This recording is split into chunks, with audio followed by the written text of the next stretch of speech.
attention, actually, let me Adjourn. just do this. Let me adjourn the private session meeting. Do I have a motion to adjourn private session? Second. All in favor? Aye. Aye. Any opposed? Hearing no nays, motion carries. I call to order the Lacey Township regular business meeting of October 19th, 2015.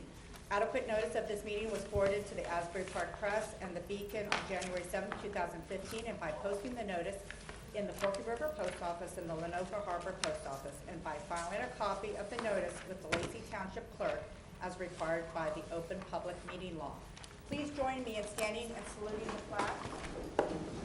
I pledge allegiance to the flag of the United States of America and to the republic for which it stands, one nation, under God, indivisible, with liberty and justice for all. Thank you and good evening, everyone. We have some old business to go over first, so please bear with us. We have a wonderful audience tonight. So on page 26, do I have a motion to approve the minutes of the agenda meeting held on September 21st, 2015? Move. Second. Roll call? Mrs. DeSenza. Yes. Mr. Giordano. Yes. Mrs. McAvoy. Yes. Mrs. Downing. Yes. Mr. Schubager. Yes. Mrs. Terrell. Yes.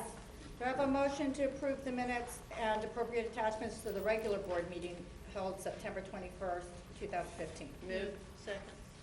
Roll call? Mrs. DeSenza. Yes. Mr. Giordano. Yes. Mrs. McAvoy. Yes. Mrs. Downing. Yes. Mr. Schubager. Yes. Mrs. Terrell. Yes. Thank you. Do I have a motion that the board approve the minutes of the private session held on September 21st, 2015? That was the private session that was held prior to the regular business meeting. Move. Second. Roll call? Mrs. DeSenza. Yes. Mr. Giordano. Yes. Mrs. McAvoy. Yes. Mrs. Downing. Yes. Mr. Schubager. Yes. Mrs. Terrell. Yes. Do I have a motion to approve the minutes for the private session held after the regular business meeting on September 21st, 2015? Move. Second. Roll call? Mrs. DeSenza. Yes. Mr. Giordano. Yes. Mrs. McAvoy. Yes. Mrs. Downing. Abstain. Mrs. Downing. Mr. Schubager. Abstain. Mrs. Terrell. Yes. Do I have a motion to approve the minutes for the special meeting held on October 6th, 2015? Move. Second. Roll call? Mrs. DeSenza. Yes. Mr. Giordano. Yes. Mrs. McAvoy. Yes. Mrs. Downing. Abstain. Mr. Schubager. Abstain. Mr. Terrell. Abstain, I was not present for the meeting.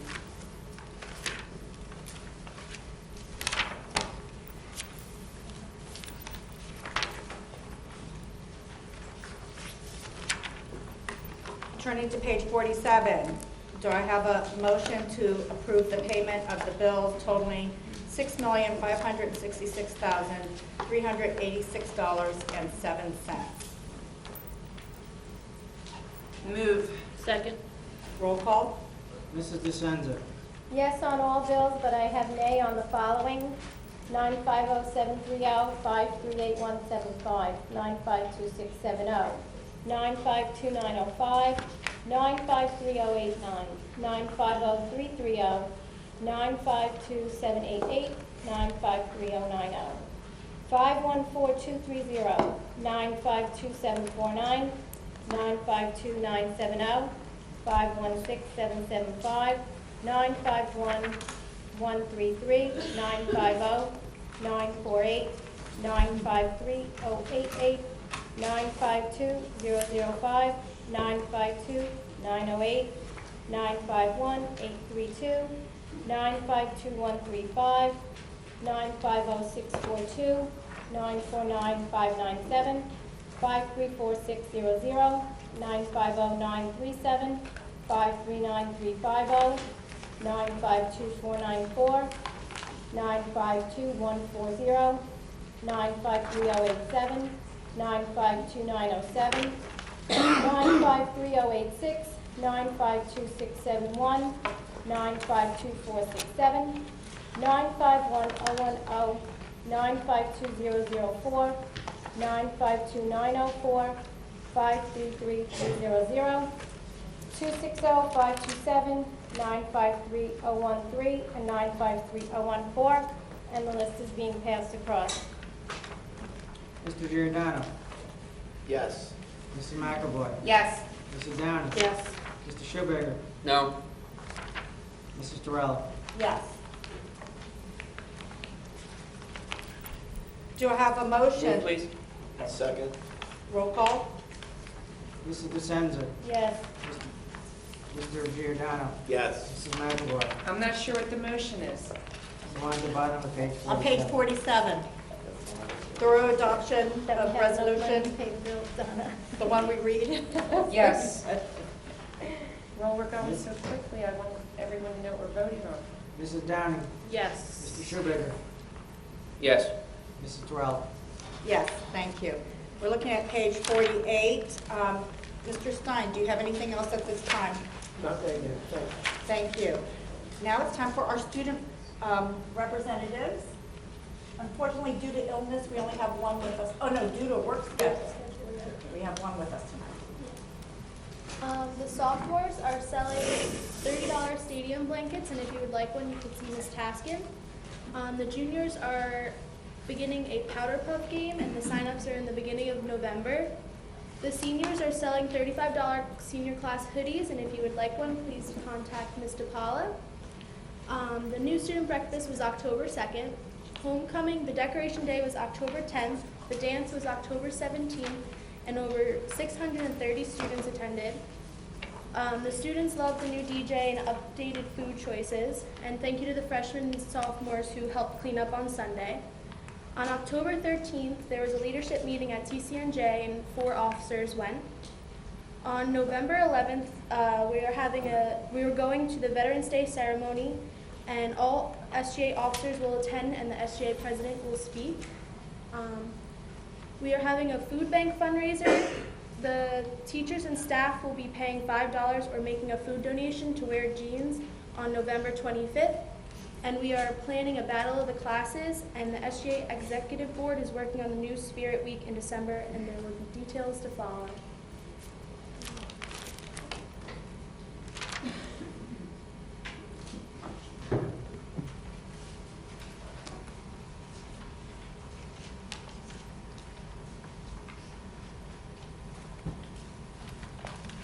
And now I'm going to announce September 2015's Unsung Hero. Can I have Riel Galani back here?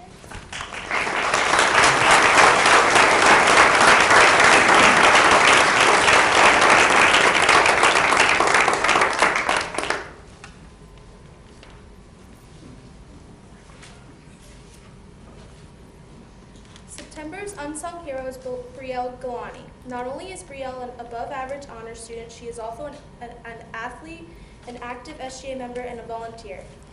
In the fall, Brielle is a varsity field hockey player. She works hard through the summer to be the best player she can be. She is a great team player, and she motivates her teammates to do their best. In the spring, Brielle is a varsity lacrosse player. She dedicates more than one season to lacrosse. She participates in a winter league to help prepare herself for the season. As well as being a student athlete at Lacey High School, Brielle volunteers for Habitat for Humanity.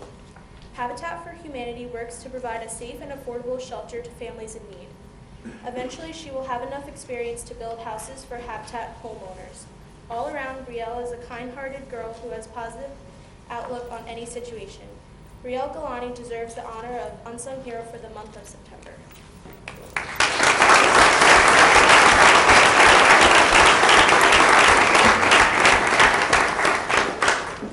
And for the Unsung Hero for October, I would like Sean Spina to come down here.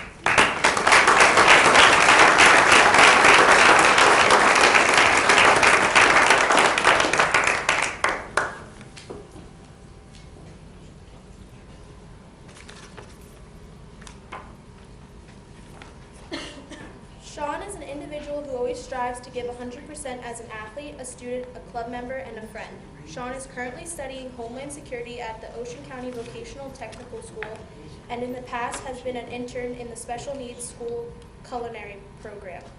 Sean has received varsity letters in both winter and spring track every year since his freshman year.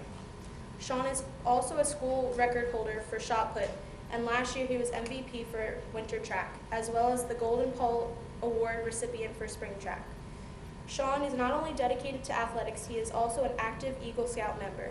When asked to describe Sean, people have commented, all around a nice guy who always does the right thing. Sean is very well liked amongst staff members and his fellow students. Congratulations, Sean, on being chosen as the Lacey Township High School Unsung Hero for October 25th.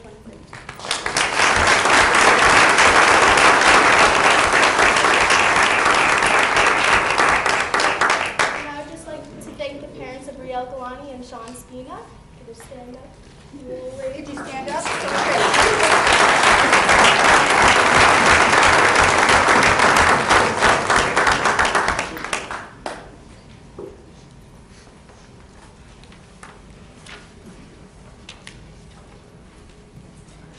Thank you very much, Carly. You did a fine job, all on your own.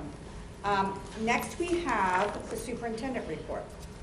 So it is my pleasure to begin tonight's superintendent's report by introducing Mr. Henshu, principal of Lacey Township High School. Thank you, Dr. Anthony. If I may invite the board, if you could step around so we can see our students of the month. Every month it's my privilege and pleasure to introduce to you the seniors of the month. This month we have 3, and since she just got finished and was up here, may I embarrass Carly Miller and bring Carly Miller, our first Senior of the Month. Carly. And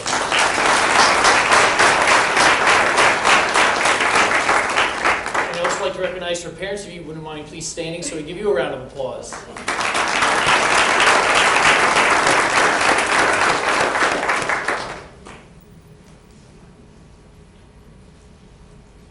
Hello, I'm Mr. Hanshu, and welcome to Senior Spotlight October, where we meet our outstanding seniors of the month. Joining me now is Carly Miller. Carly is the student government president. That's a great thing. We see her every time at the board meetings. And in the top 3% of her class. Carly, can you tell us about some of the activities you're involved with here at Lacey Township High School? I am involved in a bunch of different clubs. I am the men's coordinator for Interact. I am the tutoring chairperson for NHS. I'm very involved in student government. I'm involved in Heroes and Cool Kids, and along with activities, I take 3 OCC classes that we offer here, and the other are AP classes, so I'm very rigorous schedule. That's very good. You seem to naturally step into leadership roles within organizations that you're involved with. Can you tell us a little bit about how you coordinate these activities in your leadership role? I just like to I like to be a leader and show other people how to do things, and how to just lead them in the right direction to make a difference and to really help out and make the club as best as it can be. And you've done a great job with our student government. You're very impressive, especially at the board meetings, such as tonight. What do you like to do outside of school? I like to hang out with my friends. I like to play with my dogs and just really relax and kind of chill out. It's good to have a little downtime. Your future plans? Hopefully I'll be going to Rowan as a mechanical engineer, but I have a couple other schools I'm looking at, and just really be successful in my career later on. Well, good luck with that. You're going to do an awesome, awesome job. I know that. Congratulations, Carly, with your selection as Senior of the Month. We'll be right back with Michael Tafano.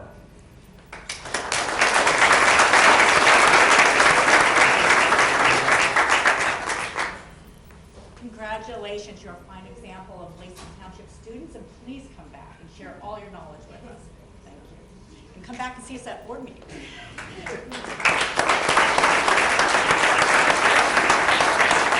Next up, we have Mike Tafano. Mike, why don't you come on down?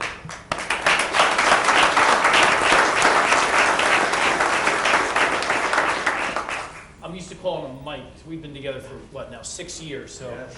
You know, when I had to say Michael, I kind of started a little bit on that, but he's always going to be Mike to me. All right, please roll the tape.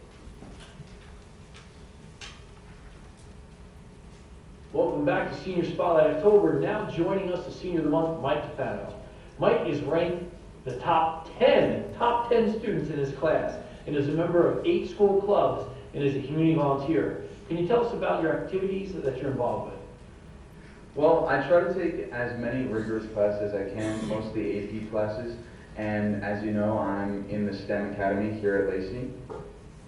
And one of my main activities is I'm editor-in-chief of the school newspaper, The Lions Maine, and I'm also an active member in National Honor Society, Physics Club, and a variety of other clubs at school. So you mentioned you're in STEM, and you're planning to be a mechanical engineer, and you're interested. You have a very interesting story about something about recruiting and when you're at a function, and you got a job offer. Can you tell me a little about that? Yeah, it's a pretty funny story. In STEM, we were learning about how to network with other people in our field, and basically I met someone from Honeywell, and he was a senior manager there, and he ended up telling me that he was looking for 6 new applicants for a job opening at his company, and then I ended up telling him that I was actually a senior in high school. He thought that I was about to graduate college, so I hope he could save that offer for me for once I graduate. I can give you his card. I keep that. Absolutely, yes. Someday, and you'll be there, I'm sure. What do you like to do outside of school? Well, outside of school, one of my main hobbies is working with my dad. We restore antique cars and do things like that, and any types of projects that we could think about. We do all types of projects with cars and building couches out of cars and all types of interesting projects we try to do at home. That's good. What are your future plans? My future plans, as you said, I like to be a mechanical engineer, and I'd actually like to focus with sustainable energy and sustainable resources, and I really just want to do something where I can make a difference in the world and try to make a change for the better, specifically with energy, with mechanical engineering. Well, good luck. You're going to make a difference in the world, Mike. I know you definitely. Congratulations, Mike, on your selection as Senior of the Month.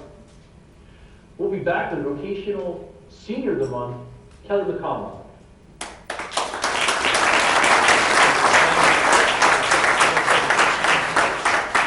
Congratulations, Michael, and thank you for your participation in STEM, which is a wonderful new program. Were you in it as a freshman? Yes, I was. So you're our original class of STEM, so give them a hand for that too.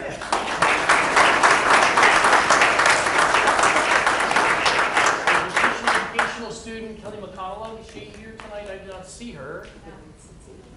No. Okay, we will roll the tape anyway. If we can, we'll see if we can bring her back for next time.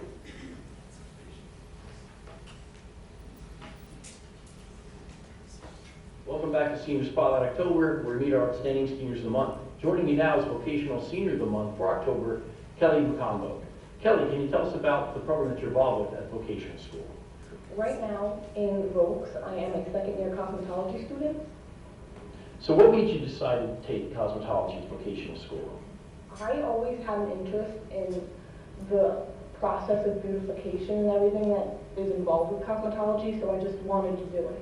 I can appreciate that. It takes me quite some time to get where I'm at right now. What do you like to do outside of school? Outside of school, I'm mostly focused on sports. Right now I'm in field hockey, and then winter and spring I do track. And aside from that, I get to hang out with friends. And right now, field hockey's having a successful season. I'm sure you're part of that. So what are your future plans? For the future, I plan on being a product educator, which is someone who works with a company, and they go around and they educate salons about the product that they're trying to sell. That sounds like an excellent future for you. Hey, congratulations, Kelly, on your selection as Senior of the Month. Thank you. Thank you for joining us for Senior Spotlight October. We'll see you next month.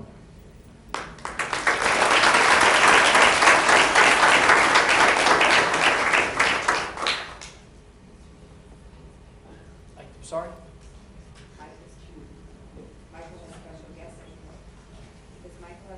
Oh, I know. I am.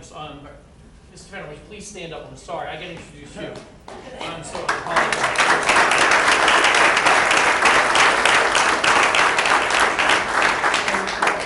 sorry about that. I forgot. Thank you. That's okay. Have you back? Thank you, and that's always good too. All right, Dr. Thank you very much, Board of Ed. Thank you very much for sharing Students of the Month with you and with the audience. Thank you.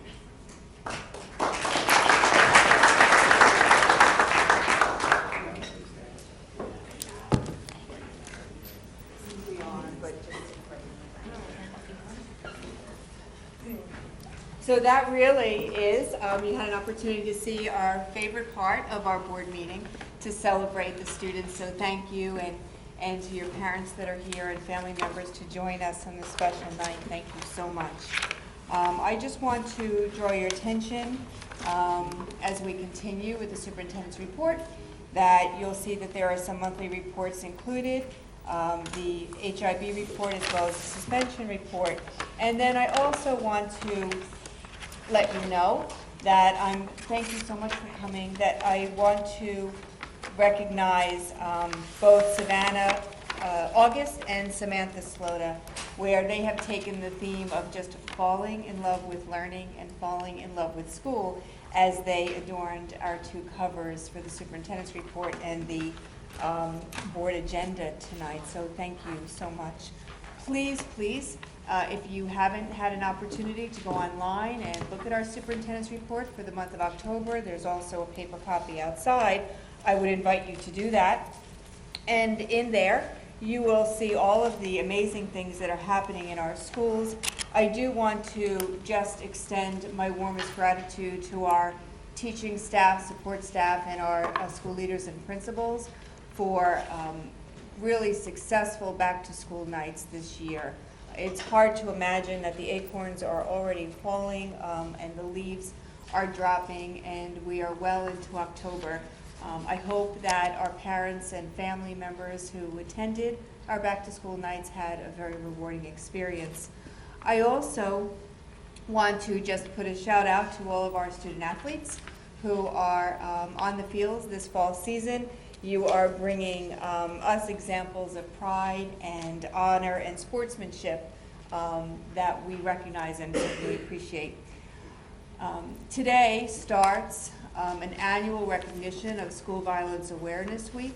And so there'll be activities and lessons in our schools and assemblies, etc. And I just want to take this moment for everyone and anyone in our community.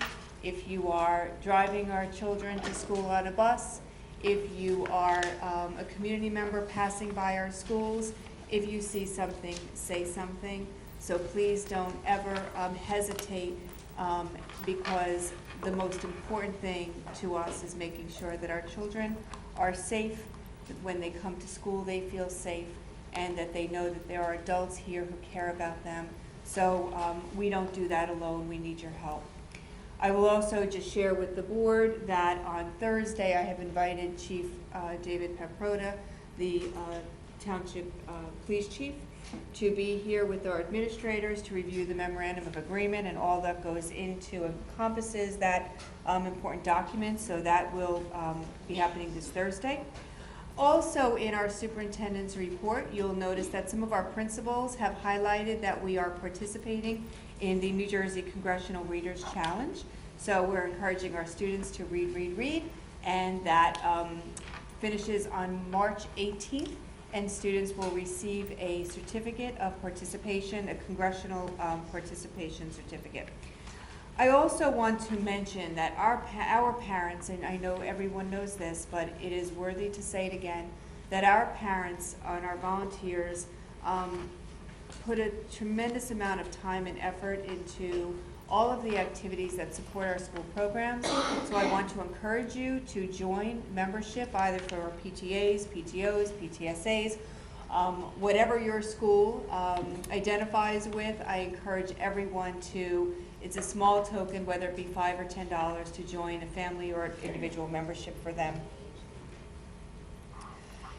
And I think that almost concludes my superintendent's report. I just want to highlight that it is wonderful to celebrate the achievements of our high school students, and equally you'll see the superintendent's reports we do in the middle school as well. So you'll see that Lily Wright, our 7th grade student from the middle school, is being recognized, along with Jack Mangan, a 7th grade student. I just want to share with you 2 highlights from each of those. In Lily's recognition paragraph, she's known for just asking, does anyone need any help? And I just thought that was so simply wonderful that somebody was just saying, do you need help? Jack is known for his energy in class. Julia, an 8th grader who's recognized this month at the middle school, for her boundless enthusiasm and her work with the Lead and Seed program. And then finally, Calvin Kuhn, an 8th grade student who seems to know and understand the meaning of sportsmanship and teamwork. And I think that those are incredible character traits for all those students. So I see Mr. Principal King here. I want to thank you for recognizing those students from the middle as well. At this time, I know that the board is anxious to hear this year's annual student achievement report that Dr. Oh, yes, we are not going to the superintendent's report. Thank you, President Trello. Before I know, so you're going to have to wait a little bit. Before we move to this student achievement report, it is an honor to be able to share with the board tonight that in the audience are some of the donors who have so generously given to our school community, and I want to recognize those, and some of you are here tonight. And it really does go along with the theme of thanking all of the people who make our school district so wonderful. So the board will be accepting by formal resolution, but I want to recognize tonight the Mangan family who has donated books, games for our recess carts, and I don't think that they're here tonight. And the Friend-Cack family who is donating books for our classroom libraries. And Mark and Anne Marie Leiter, toys for our Mill Pond preschool program. So the board will be accepting those donations. I do believe that Patricia Pasquale is here. Patricia is here from the Women's Club of Lacey, and she is the president. Patricia, are you here? Yes, you are here. So we would like to recognize you and thank you for your donation.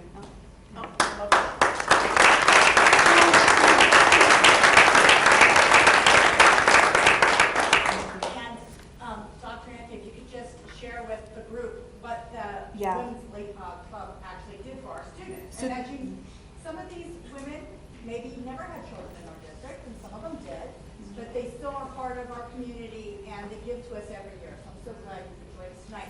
Thank you. did they share? So the Women's Club of Lacey donated a check in the amount of $100 to WLTS Channel 21. So there he is right there. There's Mr. Channel 21. So thank you so much for your generous donation.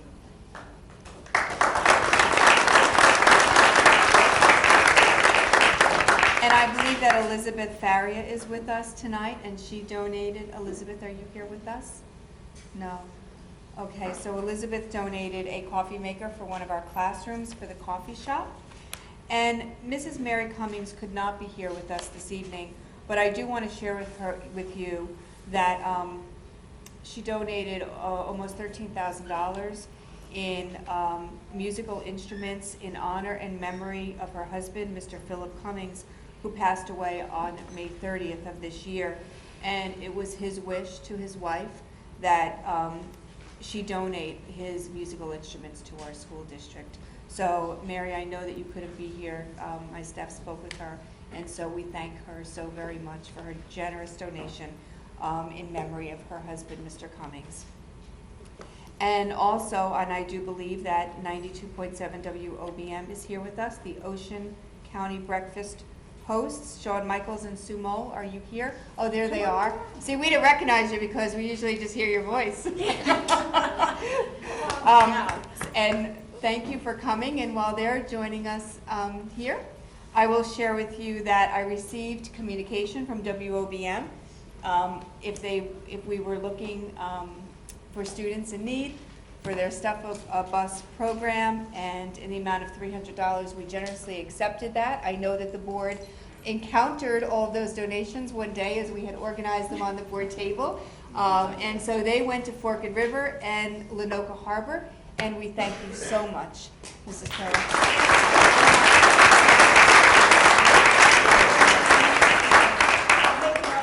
So that you both have one. But, you know, I don't think people realize that it's even the radio stations that give so much to our community.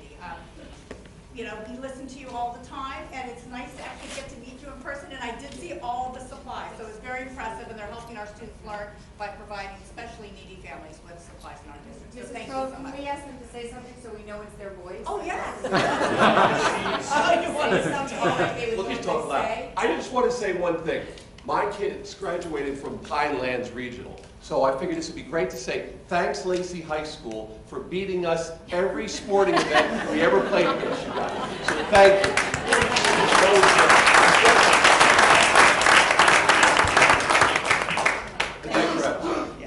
And thank you for coming out. I know your mornings are early. We're going to bed now. We got to be up at 2:30. Oh, is that right? But for Step a Bus, We've been doing it probably for about 7 years, and we've filled 3 full rooms of school supplies every year. So it's amazing, community, Ocean County, and it's great that they go to great use. Oh, It's a good thing. Thank you so much. Thank you, and thank you for coming. You bet. Thank you.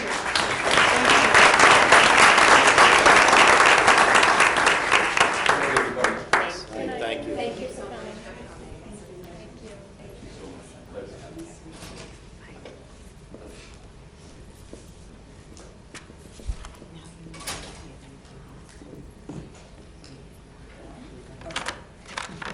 So at this time, we'll be transitioning to the student achievement presentation. And Mrs. Trello would like me to warn you that last year the presentation was approximately 125 slides, but it's not so long this year. So if you do want to head home, I know that we have some students here.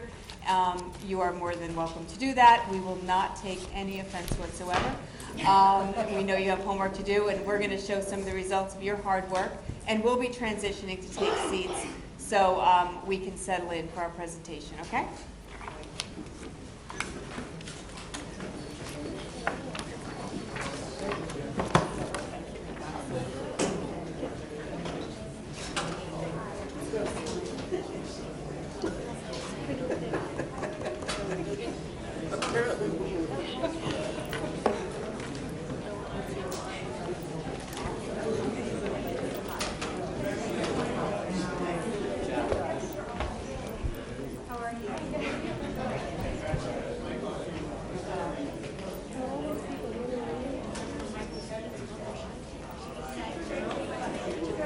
Congratulations, Mike. Hey, Mike. Mike.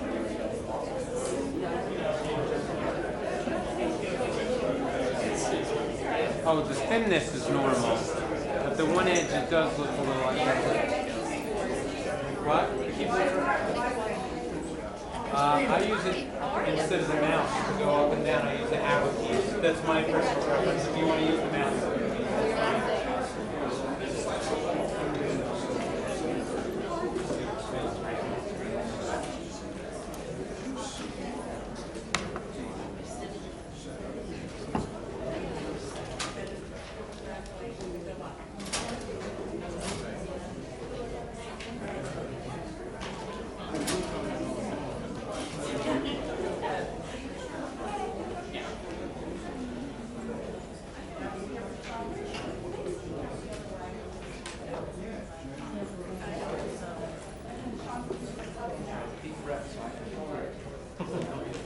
Sorry.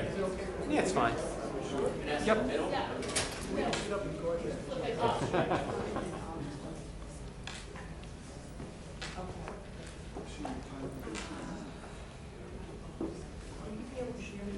There's a mic right down there. Yeah.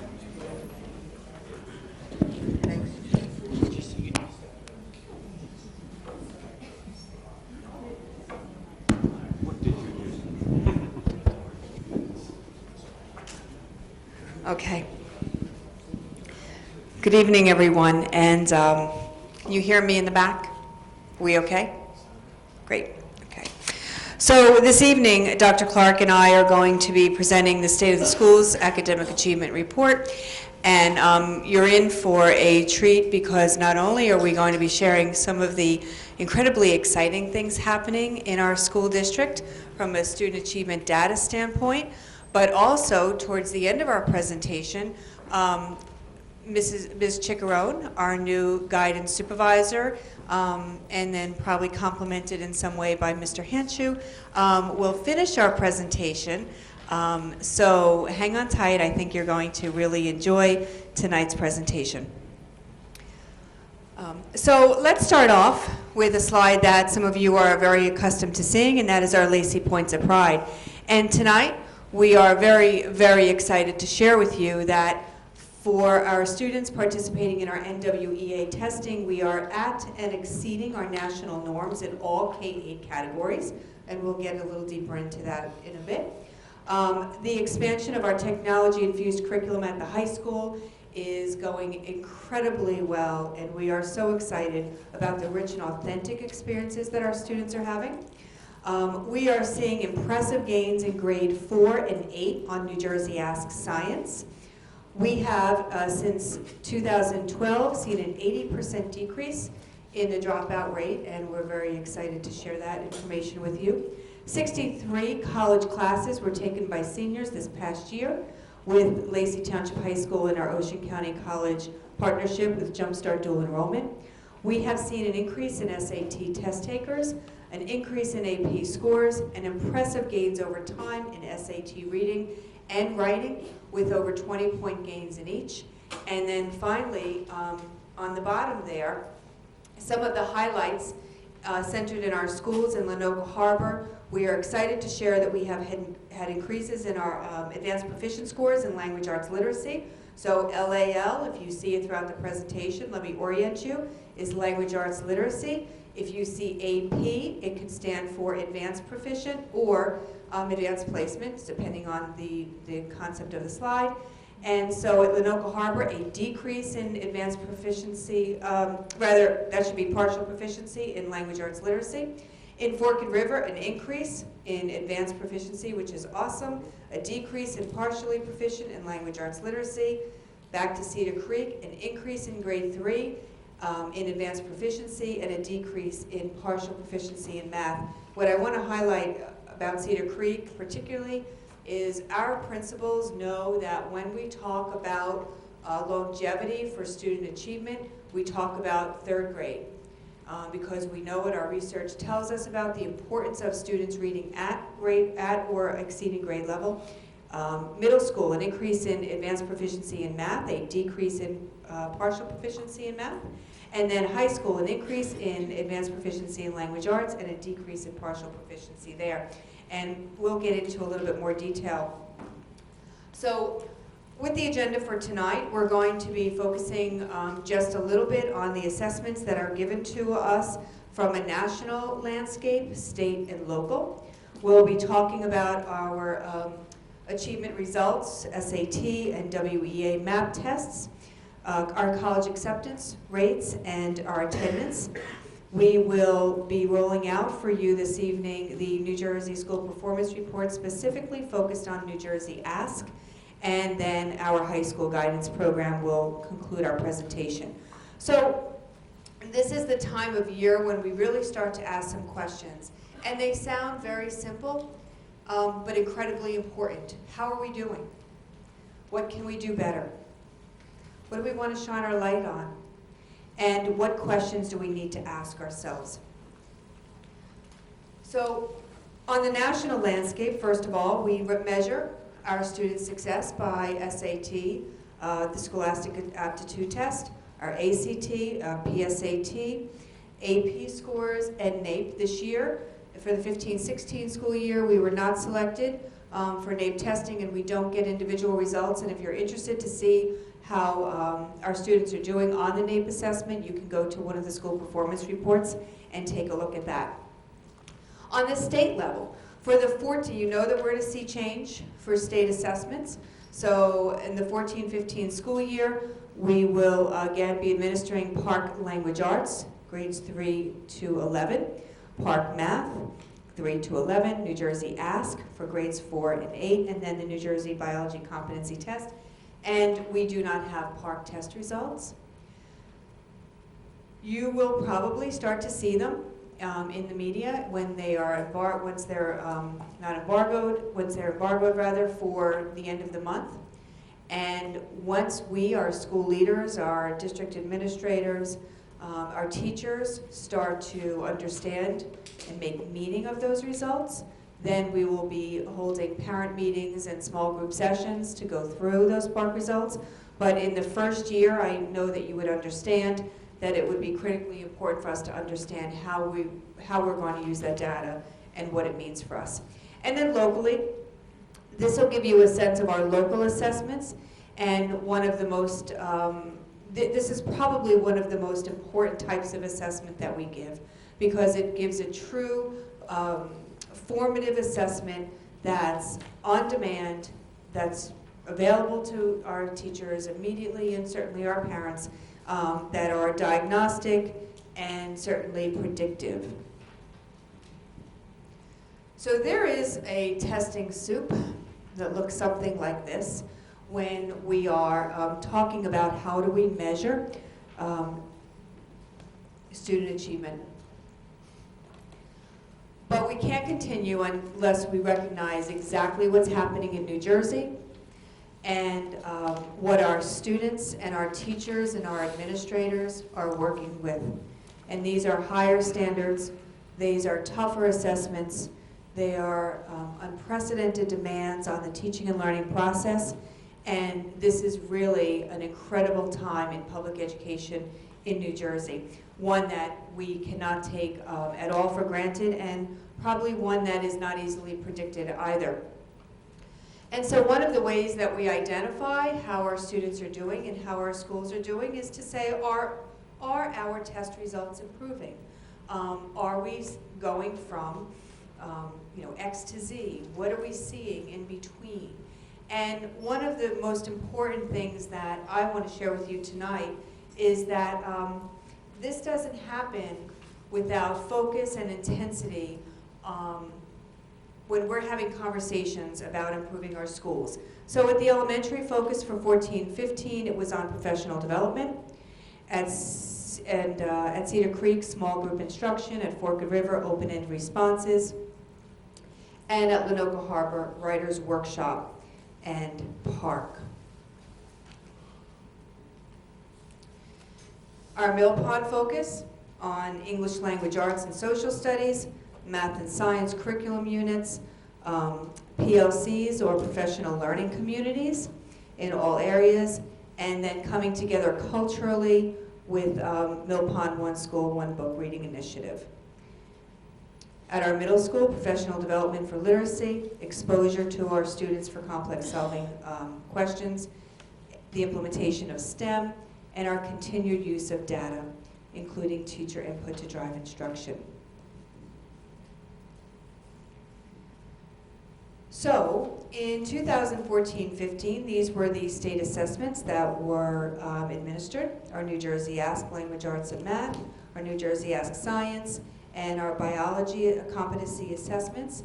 And this is the slide that I want you to constantly think about as we start to show you this data.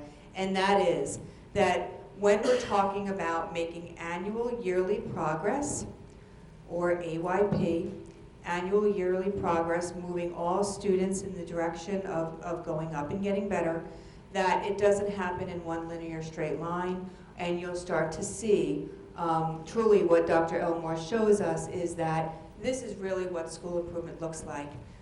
It goes up and it goes down and it goes up, but always getting better.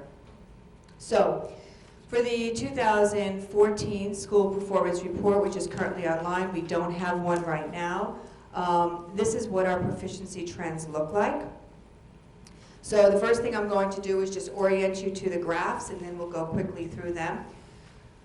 So on the left, there is a chart for language arts literacy, and on the right for math. And I'm going to just orient you to the colors. So the green bars on the top indicate the advanced proficiency bands, the yellow indicating proficiency, and then the blue indicating partial proficiency. So you can see, as I just showed you in Dr. Elmore's chart, that it goes up and down, and you can start to see some of that. But what we want to see is that our blue bands are getting smaller, and that our yellow bands are certainly increasing as well, and the green is always growing. So on the left, in language arts at Lenoka Harbor, you can see that we're holding steady. This is students in grades 3 and 4. And in math, you can see that right here we have 42% of our students, the highest over a 4-year period, showing advanced proficiency in math. And that is something that we really want to see and capitalize on. Let's take a look at Forked River. So at Forked River, you'll see that we are still holding our own in language arts literacy. And I do want to make a comment about language arts literacy because you're going to start to see some of this same theme. Although our curriculum was aligned, and we're still working through this living, breathing document in language arts literacy, we're just now providing our classrooms with the resources and the materials and the supports that they need that are aligned to the Common Core. However, our math has been aligned with the resources in Common Core, and there was a staggered approach when the New Jersey Ask started to test Common Core elements. So they started to phase in the testing, and now, of course, they phased New Jersey Ask right out. But take a look here at the proficiency trends in math at Forked River. Again, a really nice graph. We want to see increases here in the green, increased advanced proficiency, and then a decrease, and certainly over the past year, in partial proficiency. Here at Cedar Creek holding its own in language, so we're still seeing that as a trend. But take a look here, we're starting to see a nice trend with a higher green band in the partial proficiency area there. One of the other slides that we wanted to share with you is our science slides, and here you'll see, let me orient you for a minute, this is a 3-year slide, and LACEY, GE, stands for LACEY, General Education. So in 2012-13, we were sitting at 95.3% proficiency in grade 4 science, with a nice increase to 97.7%. Let me take you over here to LACEY, our students in special education, 85.7 to 91.4. And comparatively, these are the state numbers, so we're exceeding the state for our general education population and far exceeding the state in special education. This is a chart that just shows how far we are comparatively from the state. Our district factor group, which is like school districts, and then LACEY, so we're doing very well comparatively in total students. Taking a look at Mill Pond, so Mill Pond Language Arts looks the same as we pointed out in some of the other elementary schools. And here in math, we're not seeing the gains that we would like. And we've talked about this, and this will continue to be an area of focus at Mill Pond with regard to the testing results that we're seeing in this particular school, and it will be an area of focus for us. At 8th grade science, really nice gains going from 87.5 in 2012-13 up to 94.9 when the state shows a decrease. And here in science for our special education students, a nice increase. Certainly you can see what we call that achievement gap, the disparity between students of different populations, but you can notice the difference that we are far exceeding the state results for special education.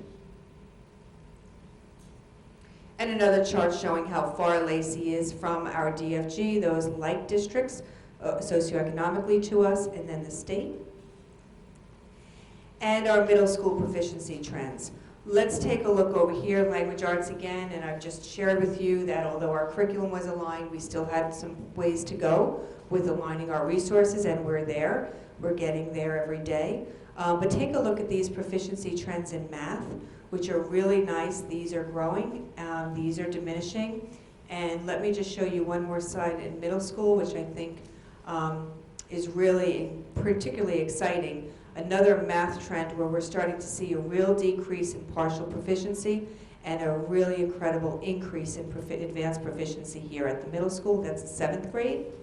And then take a look here at this nice decrease of students in partial proficiency at the middle school. So that would, in a snapshot, share with you what our summative testing program looks like, an end-of-year test. Students are far gone once we get those results, so it really gives us a sense of what that cohort looks like. But what Dr. Clark is going to share with you is, in my professional opinion, one of the most important and exciting ways to use data and student achievement, and we continue to do that with our NWA MAPS test. So let me share with you now Dr. Clark's expertise to talk about NWA MAPS. Thank you, Dr. Anthony. So I'm going to reiterate what Dr. Anthony just said about our NWA MAP tests. We are really, really excited about these results, and in a time when state assessments are going through this transitional phase, we have to rely on an assessment that has strong reliability and strong validity. So let me just tell you a little bit about the NWA MAPS. Right now, we are administering our maps in grades K through 8, once in the fall and once in the spring, and we do that intentionally so that we can compare student growth from the fall to the spring. And typically, we see growth in the spring because the students have had the opportunity to be exposed to instruction for the entire year. The maps are unique because they create this personalized assessment environment. The tests are intuitive, and so when the students are participating in the tests are individualized to the students because when the questions become difficult, the test stops. And that's very different from other tests where students are required to take the entire test. So they're very intuitive that way.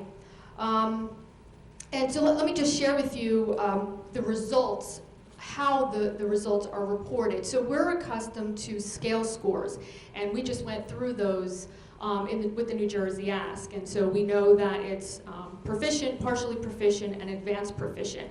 With the NWEA, the results are reported in what's called a RIT score. So when a student completes an NWEA MAP assessment, they receive a RIT score as a result. So it's a RIT score in the fall and a RIT score in the spring. And the difficulty and complexity of each MAP assessment question is measured using the RIT scale. What's unique about the RIT scale is that it's very consistent, just like a ruler. So we know that an inch on a ruler is an inch, and we know that a RIT score is a RIT score, and it's the same for every student. So there is no difference in the scale. So I hope that makes sense. The RIT scores are completely independent of grade level, and so that's what makes them so unique. And then the last bullet, the third bullet there, the reason why the maps are so important enables the teachers to quickly and reliably assess every student's learning and determine whether students are on, above, or below grade level. And then finally, maps provide essential information about what each student knows and is ready to learn, not only on state assessments, but the key term that we've been hearing is college and career readiness. So it provides us a lot of really, really good information. So let me share with you some results. Okay, so these are results for grades kindergarten through 4th grade, and let me direct you to the first line there, which says national norms. And so the national norms are based on grade level samples from 20,000 students, and they're randomly chosen, approximately 5.1 million students from over 13,000 schools, more than 2,700 school districts in 50 states. So that's the pool that provides us these national norms. The yellow is demonstrating where our students in K through 8 exceed the national norms. So what you'll see is in kindergarten, the national norm for reading is 157.7, and our spring results were 160. So that's impressive. And you'll see that we scored above national norms straight across kindergarten through 4th grade. Excuse me. The blue band, and I know it's kind of hard to see, but the blue band shows where we did better than our own scores. So what you'll see here is that our 13-14 growth in kindergarten for reading was 13.2. Our 14-15 growth was 16. And so where the blue bands are showing where we did better than our own results. So that's very impressive. Now let's take a look, grades 5 through 8. So a very similar slide. You'll see the national norms are here at the top. And the yellow is showing where we exceeded the national norms.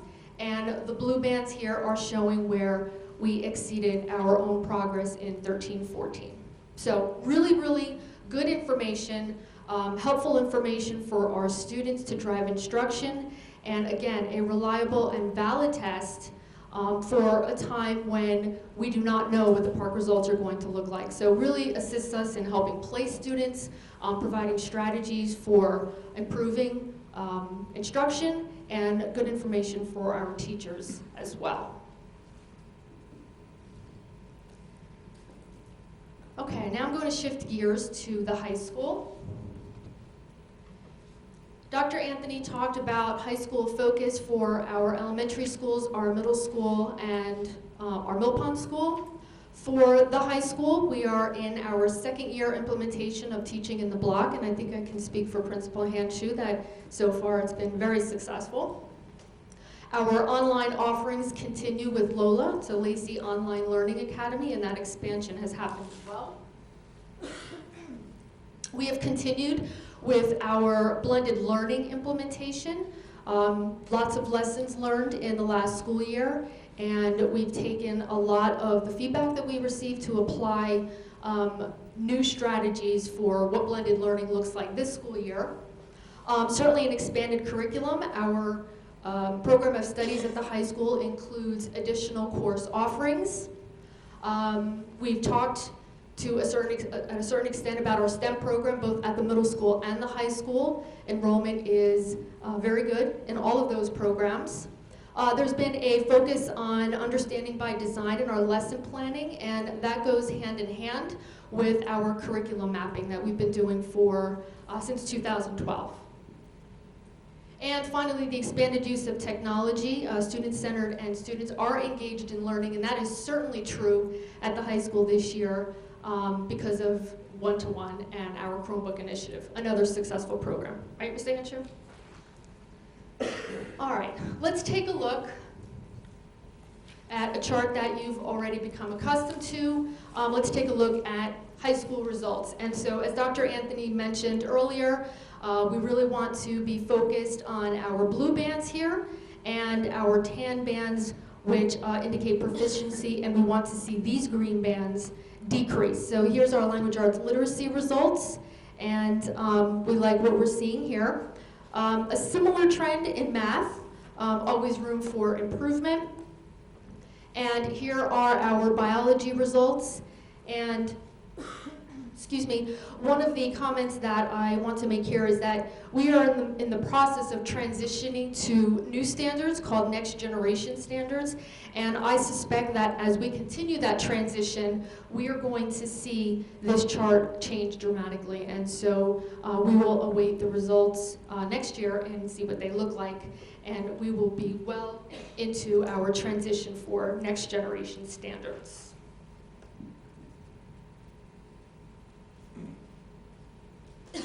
Earlier, Dr. Anthony mentioned some of the focuses and some of the highlights or points of pride. And one of the programs that she talked about was our LTHS OCC Jumpstart Dual Enrollment Program. And this gives our high school seniors an opportunity to get a jump on college education, and that is the purpose of the program. Students who are enrolled in this program receive credit for classes from the high school and OCC. What's really interesting and exciting about the program is that tuition is offered at a reduced rate. All of the classes are taught by Lacey Township High School teachers, and the combinations of classes that students can take, as you can see from the slide, English 1 and Creative Writing, Western Civilization and United States History, Intro to Statistics, and Survey of Math. So a student can participate in 2 courses, 4 courses, or all 6. But the really great thing about this program is that when students graduate from high school, they could potentially be graduating with 18 college credits, and that's huge. So let me show you the participation numbers. So you'll see in the 13-14 school year, we did not have the program, so 0 students were participating. For the 14-15 school year, and you'll see both courses are listed here, this is English 1 and Creative Writing. 17 students participating, 18 participating in history, the social studies courses, and 17 participating in the math courses. And these numbers are holding steady, but take a look at this. So that's just fantastic, and we're really, really excited to continue to promote this program and give students the opportunity to graduate with those college credits.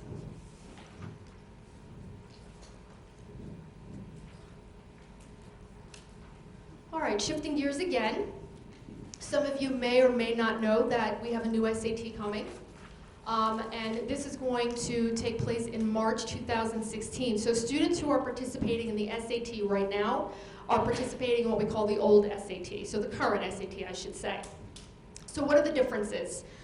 There are many. So let me start off by just simply talking about testing time. We're going from 3 hours and 45 minutes to 3 hours. However, those students who choose to participate in the optional essay will add 50 minutes to test time. So the components for the current SAT, critical reading, writing, math, and the essay. The big shift takes place right here. And this is not new terminology. This is terminology that we've been talking about since we heard PARCC, but really since we heard Common Core. And there is this emphasis on evidence-based reading and writing.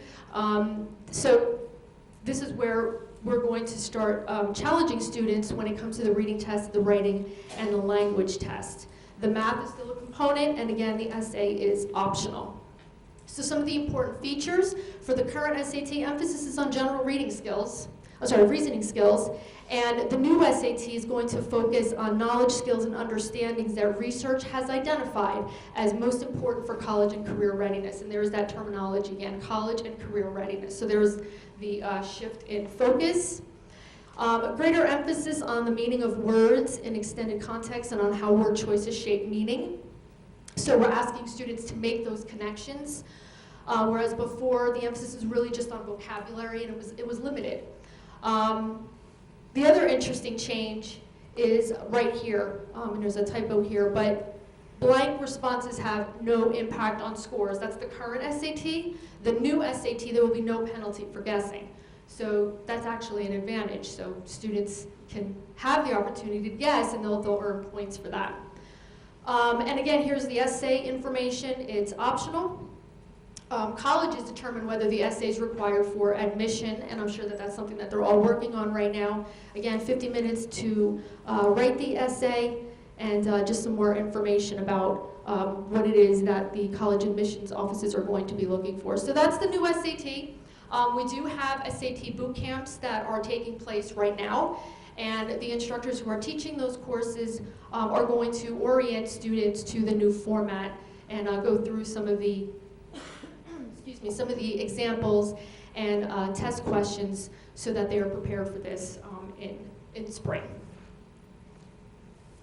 And now I'm going to turn it back over to Dr. Anthony, who's going to talk a little bit about SAT results.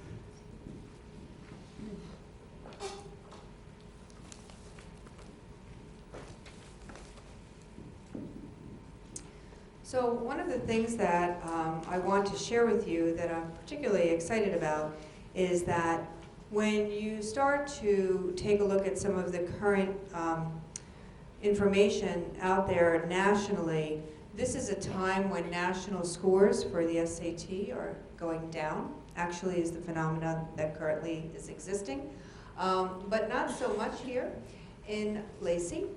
Because, and I joined the district here in 2011, and I knew that this was a very important conversation that folks were having about the SAT scores in Lacey. We are just thrilled to report that over a 5-year period, we have had a gain of 21 points in reading. And so that is very, very exciting. We are now just 1 point away from New Jersey, and better than 4 points nationally. Here in writing, over a 5-year period, a 20-point gain. And so you can see that the results here, 499 for New Jersey score, so we're behind in 6, but more favorably nationally. And then in our math scores, you can see some highs and lows. So we go from 508 and then up to 519. You know, having conversations with the administrators, and we know and understand the impact that our teachers can have. And so sometimes schools do go through change in personnel. And we did have some of our really outstanding teachers leave us in the mathematics department, and we have some new staff coming on. That could certainly be attributable to that. Also the participation rates in some of the programs that Dr. Clark mentioned. But We are very, very excited to report that we are seeing outstanding results coming through for Lacey Township with SAT mean scores. So comparatively, Lacey to New Jersey to the nation, we're right there. We're better than the nation here in writing, and certainly holding our own in math. So comparatively, we are really there. Can we do better? Absolutely, absolutely. Let's take a look at this chart here. So for the class of 2011, the SAT comparative data was 478, and you can see this nice jump here to 499. Similarly, here for the class of 2011, reading was 473, and we have some of those ups and downs that Dr. Elmore told us to look for, and take a look at this, final result of 493. The comparative data for our SAT is showing that we are really doing quite well, and we do know that statistically, sometimes when we have more students participating, mean scores tend to decline. We have had an increase in SAT test-taking students, which is incredibly powerful for us to have that phenomenon on top of improving test scores. So let's take a look here. Advanced placement scores. In 2011, we had 48 students who achieved a 3, 4, or 5 on advanced placement scores, but we only were administering 87 exams.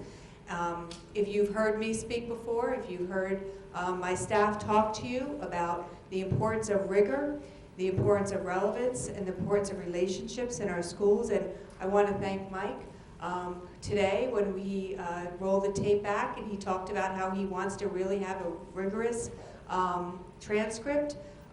When I heard that tonight, you know, it was just music to my ears, because that's what we want our students to do. We want our students to stretch, we want our students to expand, and if they're not achieving a 3, 4, and 5, that's okay. But take a look at this, 100 more students exposed to an advanced placement test is pretty incredible. So we're very excited about that. So there always has been an interest in where our students are going to college, and there is a misnomer, a falsehood that our students are just going to OCC, although we love having a college so close. That is not the case. We do have many of our students going to college. This year particularly, I want to share that we are seeing an increase with our students going into the workforce or not going directly into college. We'll have to take a look at what's causing that new change in phenomenon, because we haven't seen that trend with less students going to a 4-year, more students going into the workplace. But I can tell you that there is a lot of conversation with students who are exploring gap years. That is the year between high school graduation and their freshman year in college, where they're taking off a year to go and work and explore. And there is some push for that with regard to students being interested in gap years. But it'll be interesting to see what's causing that, and I think we'll delve a little deeper into those questions with our students. Where are our students going? Well, they are going to Carnegie Mellon. They are going to Drexel. They are going to NYU. They are going to Stevens. They are going to Seton Hall. This is just a list of some of the colleges and universities that our students are going, and this list comes from one of the top 150 national university lists. Then they're going close to us: Brookdale, Georgia Court, Montclair, and they're going far. They're attending career and trade. This year we've had graduates attending Johnson & Wales and the Artist Makeup Academy, Lincoln Tech, and Universal Tech. When I joined the district in 2011, the conversation that I was having with members of the Board of Education and members of our community was the dropout situation in Lacey. And I couldn't be prouder today to stand before you to share with you that we have had a significant decrease in our dropout rate. Since 2011, we have an 80% decrease. We do not make it easy for students to drop out of school. We will do whatever we can. When they come to say they want to drop out, we say no. Mr. Hanshu is here with us tonight. We have those conversations very candidly, very seriously. It's not an option for us. And we will do whatever we can to make sure that a student finishes high school with a diploma. And we will do whatever it takes. I'm very, very proud of this. I'm very proud of the SAT results. I am extraordinarily proud of the student achievement in our grade 3 and our reading programs and our mathematics programs. There's a lot of wonderful things happening here. Now, we don't have our park data yet. It's coming soon. Like I said, you're going to probably see it in the newspaper before we do. And this slide, intentionally meant to be blue, is to prepare you for the next part of our presentation, which is another focus and a highlight for us here in the district, and that is what is our high school department doing from a guidance perspective to help our students at really one of the flagship moments of their career. So, Mr. Hanshu and Ms. Chickarone, you get ready now. Their backdrop slide's a lot different than mine, right, Mr. Hanshu? I heard you picked it. Is that true? Yeah, I picked it out myself. Okay, yeah, I created this. No, this is a template. So it's a great privilege that I have to introduce to you Ms. Chickarone, who has joined our administrative team. So may you please have a round of applause for her. She asked me earlier, she goes, tomorrow, 6 o'clock, we go to work? I said, yes, it's 6. This morning you said 6 o'clock was early, right, when you were walking in. But I just told her, I said, she'll just smile a lot and she'll be delirious and everybody's going to think you're having a great day. So it really works well. When you look at a guidance program, and we've been looking at ours for a number of years, and we're saying, how can we improve, where can we improve, what do we need to do better for our students? When you do that, you look at your stakeholders. So you not only talk to the guidance counselors who may have ideas that are up and coming and knowing what the trends are in guidance. You talk to your supervisors, you talk to administration, but you talk to your parents, you talk to your students. And they give us a lot of feedback. So what Ms. Chickarone's going to do right now is going to speak with you about some of the goals that we have for our future as we lead our students to the future one step at a time. So here is Ms. Chickarone. Hi everyone. Today was the first official day in the district and I was really excited to be here finally. So this is our entire staff: Barbara DeChario, Margaret Pegurand, Stephanie Cook, David Rivera, Leah Purpurai, and Elise Winkle. Those are the school counselors that we have. We also have 2 student assistance coordinators, Kelly Brown and Tom Faulkner. So they are all part of the guidance team. So our focus this year for the students is, I did want to take an opportunity to thank the Board of Education for seeing the need for an additional counselor at the high school. It's been a wonderful asset so far, and she has been great. It's also going to be able to provide us with more one-on-one counseling, which will be able to meet, all the counselors will be able to meet and really get to know all the students on a personal level, on an academic level, and what ultimately is going to be their future goals. With that, they're going to be doing all of the planning for academic, college, and career planning. We're also going to implement a 4-year plan through Naviance. Naviance, for those of you that don't know what it is, it's a great resource that I have used extensively throughout my background, and it really helps students try and figure out what ultimately is it that they're trying to do with their life. Most people will say, I have no idea what I want to do. So one of our goals in guidance is to try and help them find out what are their strengths, what are their weaknesses, what kind of a career could they have that would actually be satisfying, and then how do you get to that place. So we help them learn all that and then start the college process, start post-high school planning, and we'll be able to provide all of that with all the time that we'll have with them. Like Dr. Anthony had mentioned, we are very excited about our website.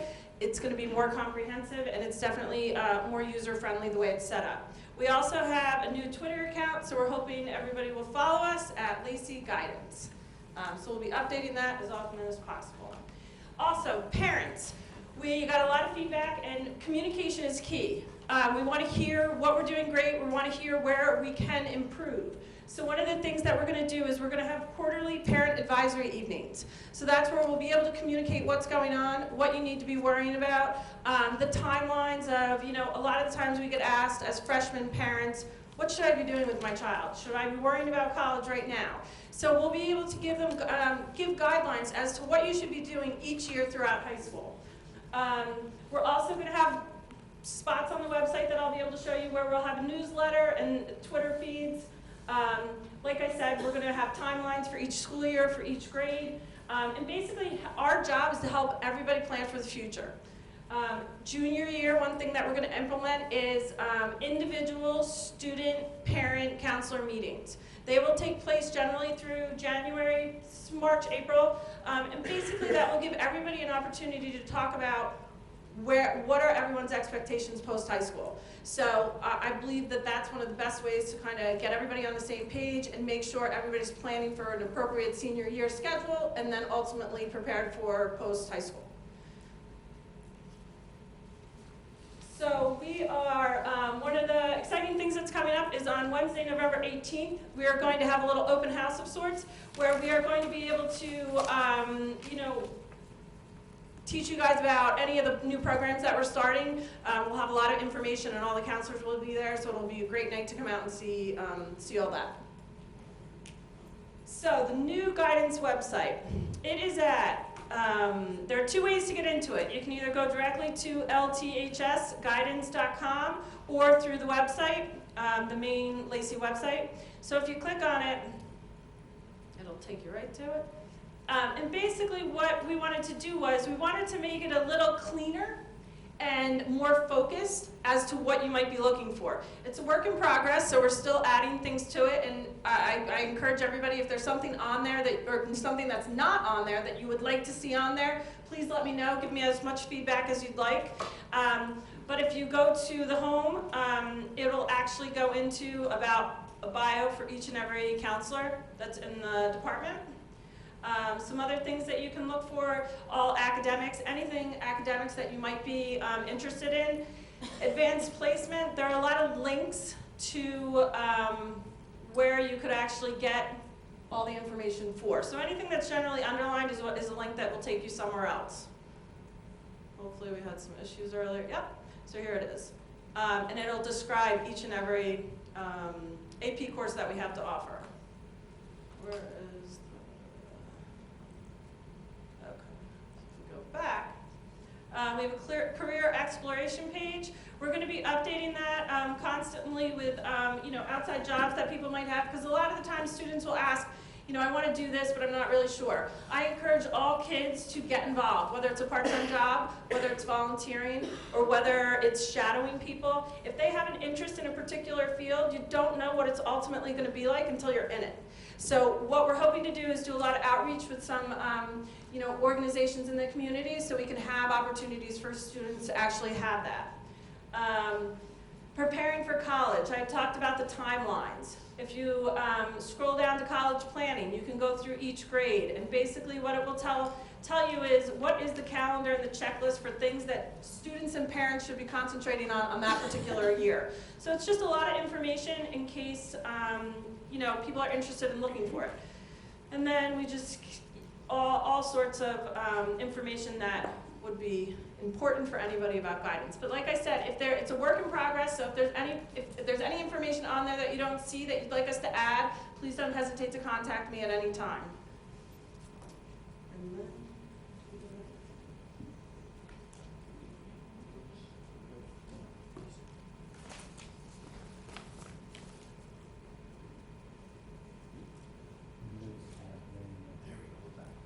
So I just wanted to thank everybody for giving me the opportunity to talk about that, and thank you again, everybody.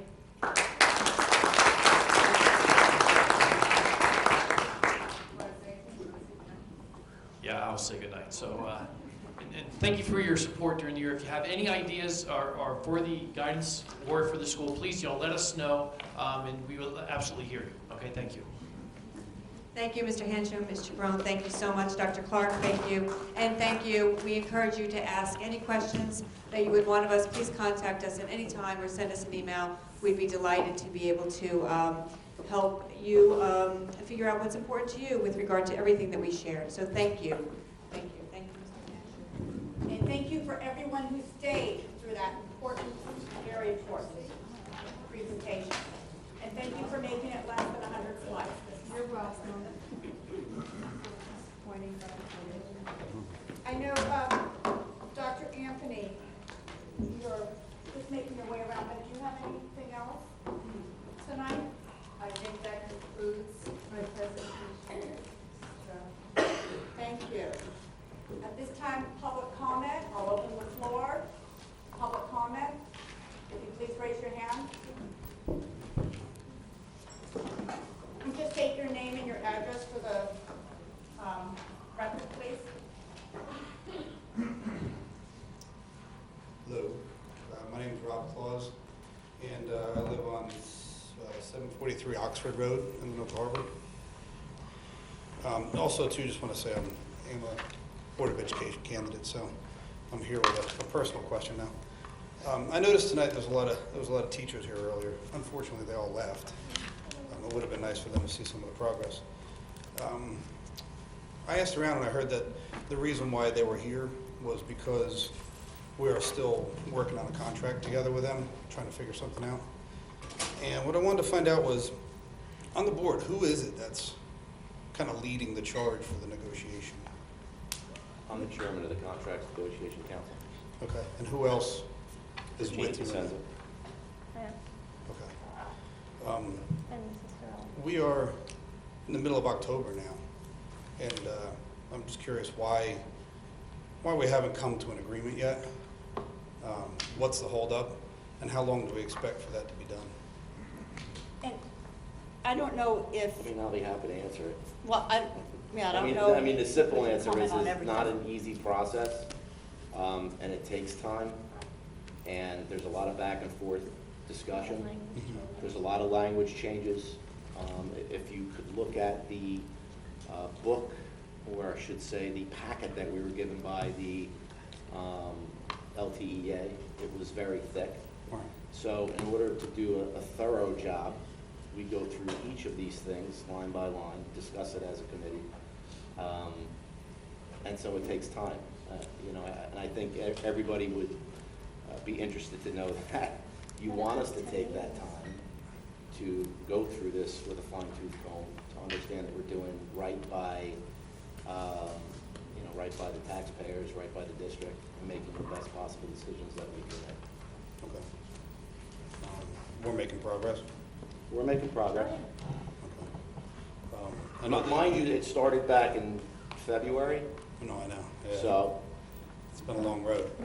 Absolutely. But fortunately for us, the teachers seem to be kind of chin up and playing through it, and they're still teaching, and which is important to us. But there are teachers, they're the folks that are teaching our kids, so we want to just make sure it gets done as quickly as possible. I would think the longer it takes, I don't know, the more toll it takes on them. And I just, as a citizen, I'd appreciate we get it done. Keep them happy. It's not uncommon for these negotiations to stretch on. Mm-hmm.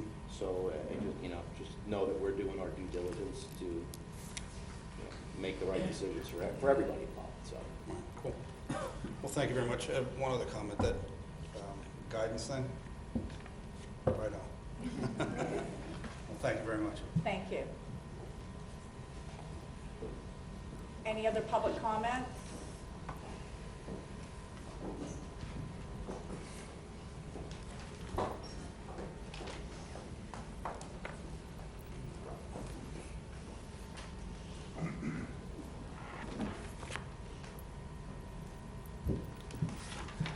Good evening. My name is Adrienne Casa DePaulo. I live at 21 Ernest Drive in Lenoka Harbor, New Jersey.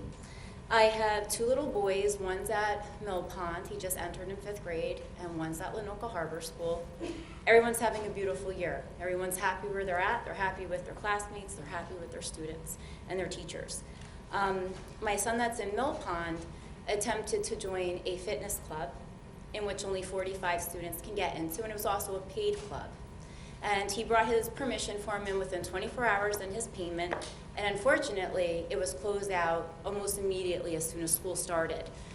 From the teachers, when I asked about it, they said a lot of the before kids come in and we tell them, go, go, go. As soon as they come in, it fills up quickly. I talked to some other parents on the soccer team, but this has been happening for a couple years. It's not like new. The fitness club, it's great. It has a lot of participation, a lot of excitement, a lot of passion, but they told me next time I better take off work in the morning and drive my child to make sure that I got placement in. So, okay, that's a wonderful thing. A lot of excitement to be involved with fitness club to keep their souls, their minds, and their bodies healthy. I get closed out of fitness club, I'm gonna revert to chess club but they were the same day, so we didn't sign up for that at first. So when I talked to his teacher, who was the second advisor for the chess club, and she was dismissed because there wasn't enough funds, she said to me, unfortunately, I couldn't even try to get him in because 120 children put in permission forms for chess club, and only 60 kids will be chosen from a raffle. So I have a child who wanted to be in a fitness club and was closed out, and now attempts to be in chess club. And when I tell parents, what they're saying is, I can't believe 120 kids want to go, which is wonderful. Strategic thinking, Minecraft, we're talking about raising the scores, and we're talking about guidance counselors talking about social emotional health. It's hard for a child to develop self-esteem, to develop friendships, and to really enjoy school when they're going to be closed out of clubs. And being, a graduate of Lacey, I joined tons of clubs. And no one ever said, hey, would you like to join? Oh, sorry, you didn't win the raffle. There's no place for you. And there are some clubs where the participation has been so high that they've said, well, we have to create a second session. And in Mill Pond right now, my experience is that none of that has happened. When I'm talking to teachers, they're saying, unfortunately, there's not enough money for me. We can only have half as many kids.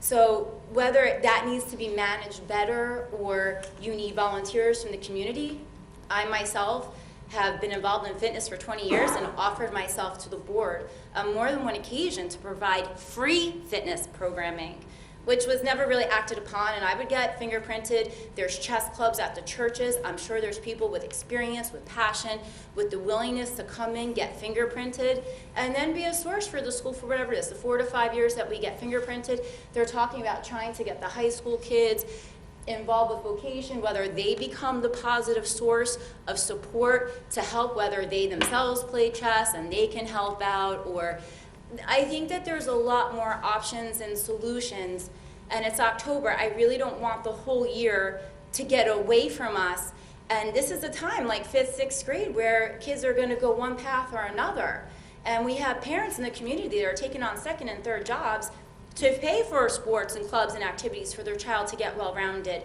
And I don't know how many times a child will be told, unfortunately, there was no room for you, and then they're not going to bother in 7th, 8th, and 9th grade, and they're going to get involved in negative things because there's nothing positive for them.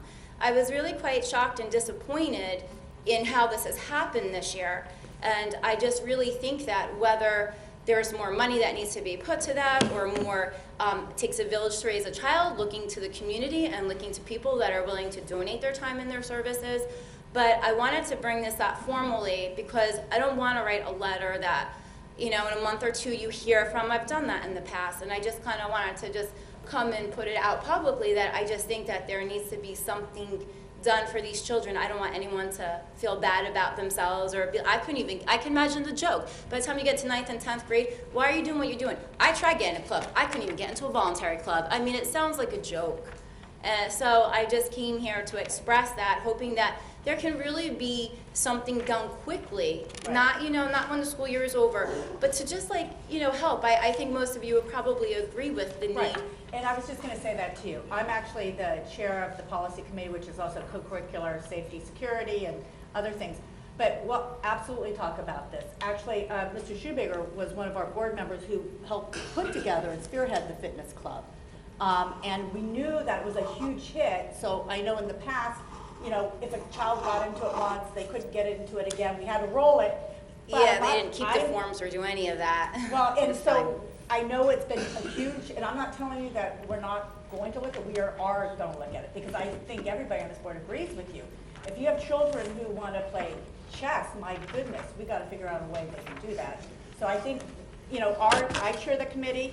It fits right in. That is something we will absolutely look at, because if there's any way we can get a child involved, interested in fitness, chess, or anything else that will help promote education and health, we'll definitely look at it. Yeah, that's great. I didn't realize it was such a problem this year. So thank you. Yeah, I just wanted to bring it up quicker than later. And then what I didn't know about, I just saw this while I was here within the report, what is $100 an hour to Tom's River Aquatic for social skills group? They don't have money to fulfill our groups here. What does that mean? What's $100 to Tom's River for an hour? That's a special education. That's for the special needs population? Right.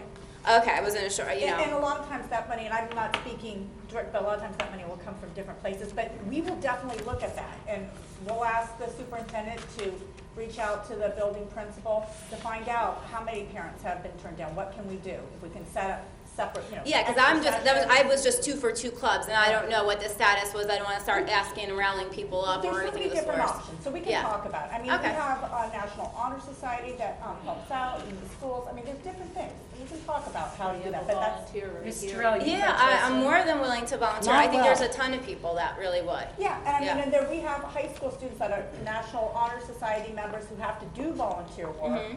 as part of, I mean, there's lots of options. So we'll look at it. Thank you for bringing Thank that you to our very much. attention. No, that's it. Because we want to see how we can fix that. I just want to clarify one point. I certainly was a proponent of the Health and Wellness Club.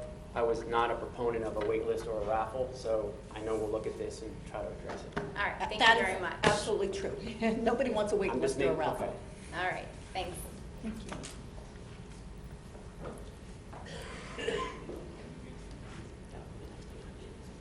Come on down. Yeah, oh, I'm sorry, I didn't, Mr. Vaquero. The purple shirt caught my eye, sir.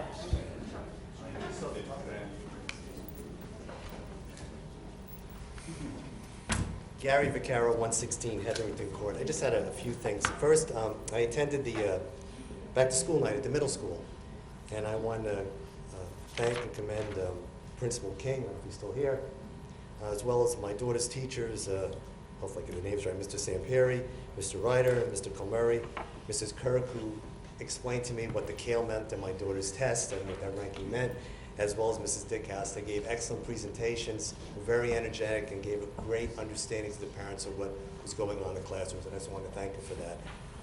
The other thing is I attended the superintendent search public meeting on the special meeting they had. It was a very informative meeting. I just wish there had been tapes so the public can see it, and I know there's 2 meetings for the public coming up next Monday and Thursday. You can just give those dates out, make sure people attend that. And finally, this is the last meeting before the election, so I just want to mention to everyone to please come out and vote, let your voice be heard. There's a lot of critical issues facing Lacey Township. Regardless of who you're going to vote for, whether it's me, whether it's Jim, whether it's Rob, whether it's Dave, just let your voice be heard. And with that, I thank you. Thank you.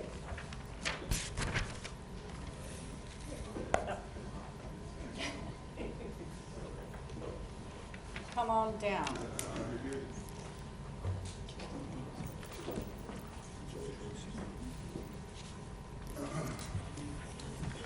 Good evening, guys, and thank you. It's getting past my bedtime here, so I'll make it quick. I want to preface my comments tonight with 2 things. One, you'll never hear me bring this topic up again. Number 2, it's kind of more of a teaching or coaching moment, I think, than anything. Last time I was here, we talked about legal fees, and what came out of it was the Oprah costs, things of that nature. I was shocked that there was a board member that actually request Oprah. I thought you'd work together to come to common grounds. Since then, I've done some my own research, and what I was able to uncover was I've identified Oprah request cost by Board of Ed member since January 2015. Mr. Bidwell, he's not here, but $0. Mrs. Downing, $0.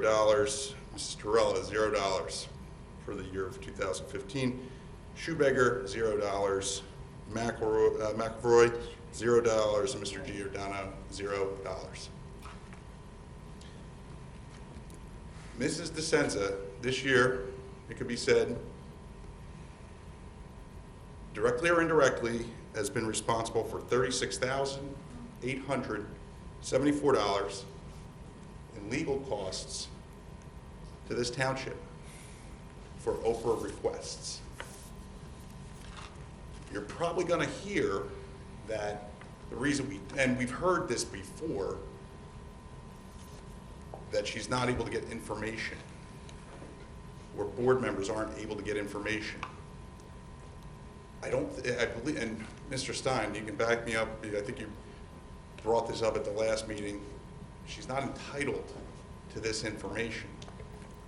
This hits home for me because some of the information she was requesting, as Mr. Stein had brought up at the last meeting, was student records. I take that personal because my son is a student here. I was a student here. I don't know if she's looking for my son's student records, whatever the case might be, but there's certain things, just because you're a Board of Ed member, you are not entitled to everything. So I think Mr. Shoebaker brought it up at the last meeting that says, hey, listen, why don't we just talk to one another and work together?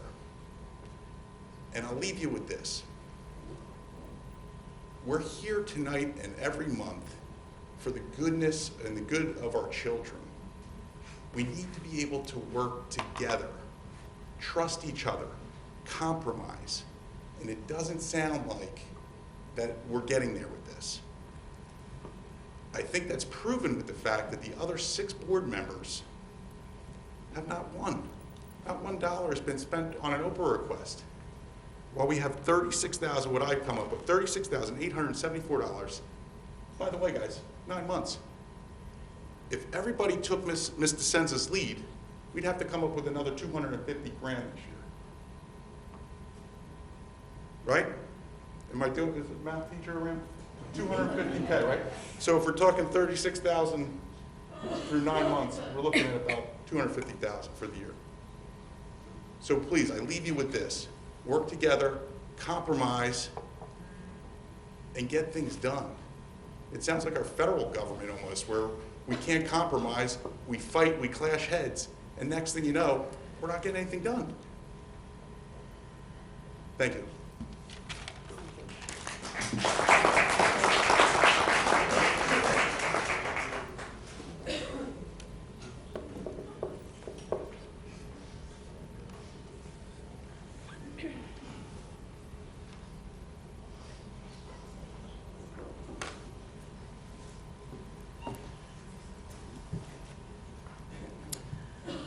My name is Mary Moise. I live in Pheasant Run, 2012 Brookdale Drive. I take offense to the attack on Mrs. DeSenza. As a Lacey Township resident,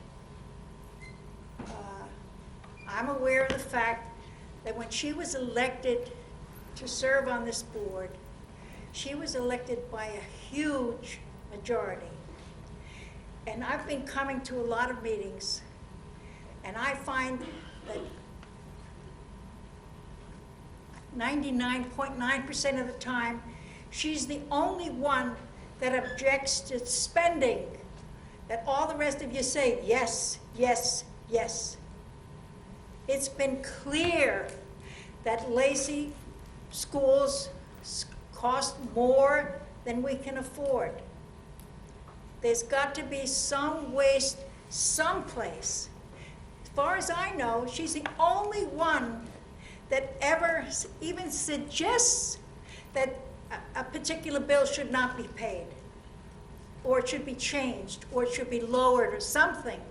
Nobody supports her. I don't get it. Maybe you people don't realize who elected her, who chose her. And then to have a resident come up, and it's his right to mention the dollar figure for forms that she requested that she's entitled to, I gladly, well, it's sad that she had to do that, but I felt it was a personal attack on Mrs. DeSenza, and I also am aware of the contentious whatever that I sense with the board members, how depending on who you are and what you're talking about, you get cut off. But I'm really disappointed that anybody would be that blind that they don't see the picture. Mrs. DeSenza is sitting there just like everybody else, supposedly working for us. And I'm just very disappointed.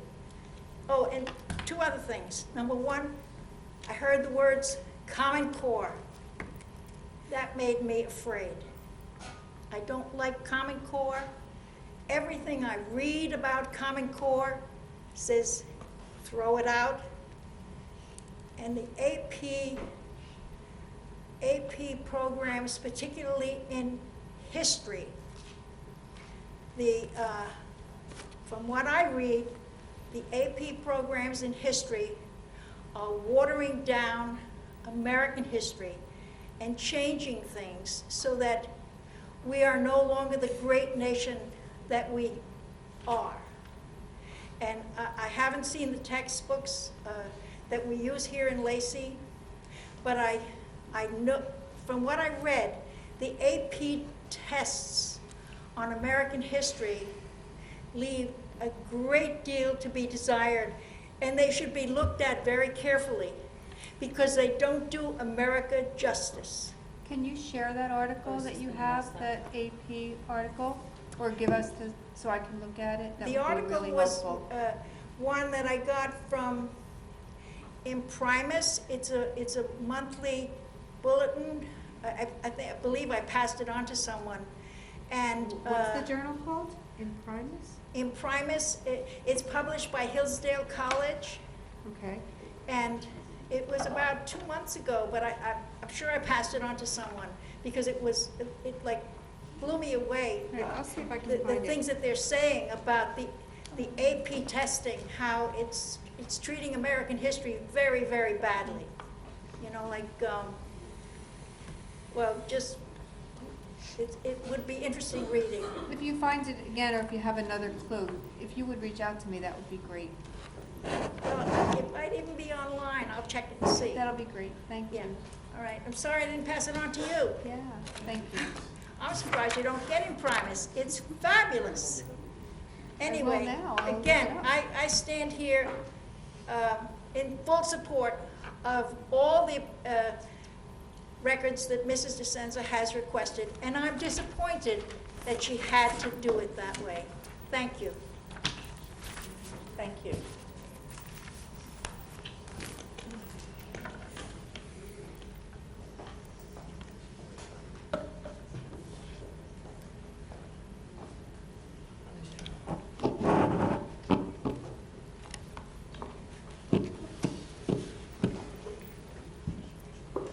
Tony Rizzoli, Sunrise Beach. Mr. Giordano, take all the time you need. In labor relations negotiations, the longer management takes to negotiate with the union, the better the result. If the indication of what happened with the administrator's contract and some of the language that came out of that is indication of short negotiation, take much more time to Mr. Bidwell, okay, and his leadership that gave away nieces and nephews paid days, death and I never heard that anywhere. And I've negotiated several contracts where paid death leave for nieces, yes, not paid death leave for nieces and nephews. I understand that, up to a max of 5 days as it's stipulated in that contract, but paid, I mean, hypothetically, you can have a middle school principal who makes $120,000 a year and married a woman who was married 3 times before, could have 200 nieces and nephews. God forbid there was a major situation. We'd be paying like over $461 a day. I think it was more cost justification analysis that was needed in that kind of a negotiation situation that he headed up. Okay, so I'm saying to you, take your time. Justify your cost analysis, sharpen your pencil, use your adding machine, because that's what you're supposed to do. And I applaud you for taking that much time. As far as legal fees, maybe the attorney's charging too much money per hour. Maybe we need a new attorney. I'd like to go back and talk about something that I brought up about 6 years ago. And I was told, maybe 6, 7 years ago, and I was told at that time it couldn't be done. But it builds on what Mrs. McAvoy does pretty much every meeting that I've seen. She talks about students who have gone on into their careers or going on into schools and have achieved better things. And she's brought that back to the residents. I'd like to expand on that kind of thinking for the new guidance situation and also for the strategic planning, Mr. Giordano, that you head up. I was unable to attend because I didn't have a bed here in Lacey. I have one now, thank goodness. My input would have been then for strategic planning the same as I'm going to say now, and I wanted the opportunity to say it. I think we need to expand on what Mrs. McAvoy brought forward to us residents is what happens to our students after they leave. We're supposed to educate kids so that they can get employment wherever, but predominantly in our regional area, okay? The tri-county area and maybe the tri-state area. Where do they go? What do they do? I think it would behoove us to find out what they did by conducting a poll. Take the last 10 years graduates. We know who they are. We have records. If we can, and we could do this because I believe now we have the infrastructure and technology to do it online rather than send out hard copy of papers to fill out a poll. Who are you? What have you accomplished? What is your career? What are you doing now? Are you an engineer? Who do you work for? Are you a lawyer? That's what you have to be. A lawyer? Are you a doctor? Are you a military person? Are you still in school? Are you selling shoes? Are you driving a forklift? Are you driving a bulldozer? What are you doing so that we know when we educate our kids to get the jobs, that we're educating them with what they need to get jobs in our area? What they need, what skills do they need to become successful and become employed? Maybe just because the teachers say, well, I've been trained in teaching history or English or some kind of thing in math. None of it actually applies to the kinds of jobs that are out there. Maybe we should do that kind of a poll to get that kind of a feedback to say, well, look, teachers, you're not teaching with what the job needs are, okay? If we have that kind of data and we gather that kind of data, then we should tell them what we want, not what they want to teach our kids. What's going to get them employed? That's what a school system should do, okay? So if you could consider that, that's one of the things I'd like to see. And as far as the information, and more about information, I'm kind of concerned about the direction of the town, as well as the direction of the schools. But recently, there has been an approval to bring in low-income housing into Lacey Township. This is going to drastically change the demographics of your school system. It's going to change it a lot. One of the things that you have, and tonight is the second reading of this particular thing, which is the food program for low-income students, and how it's determined. If you're bringing in, if we're going to have low-income housing in Lacey Township, that's going to directly affect the free food program. Have we made provision for that? Because once those open up, you're not going to have 3 or 4 families. You're going to have a plethora of families that are low income, that are automatically the kids that are coming here, and it's going to increase the population. It's going to affect the free meal program. Have you made provision? Is there provisions in the planning process to address that? Along with that, and along with everything else that goes about taxes in Lacey Township, each kid costs 17 grand. Each head is 17 grand. And yes, it's not as high as some of the other schools in the area and the other districts around, but it's still 17 grand a pop to educate a kid. okay? When a kid comes or a parent comes to sign up to say, I want to send my kid to Lacey Township, what documentation are they mandated to provide?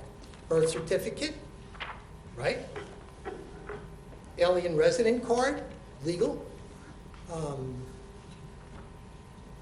Where they live, address.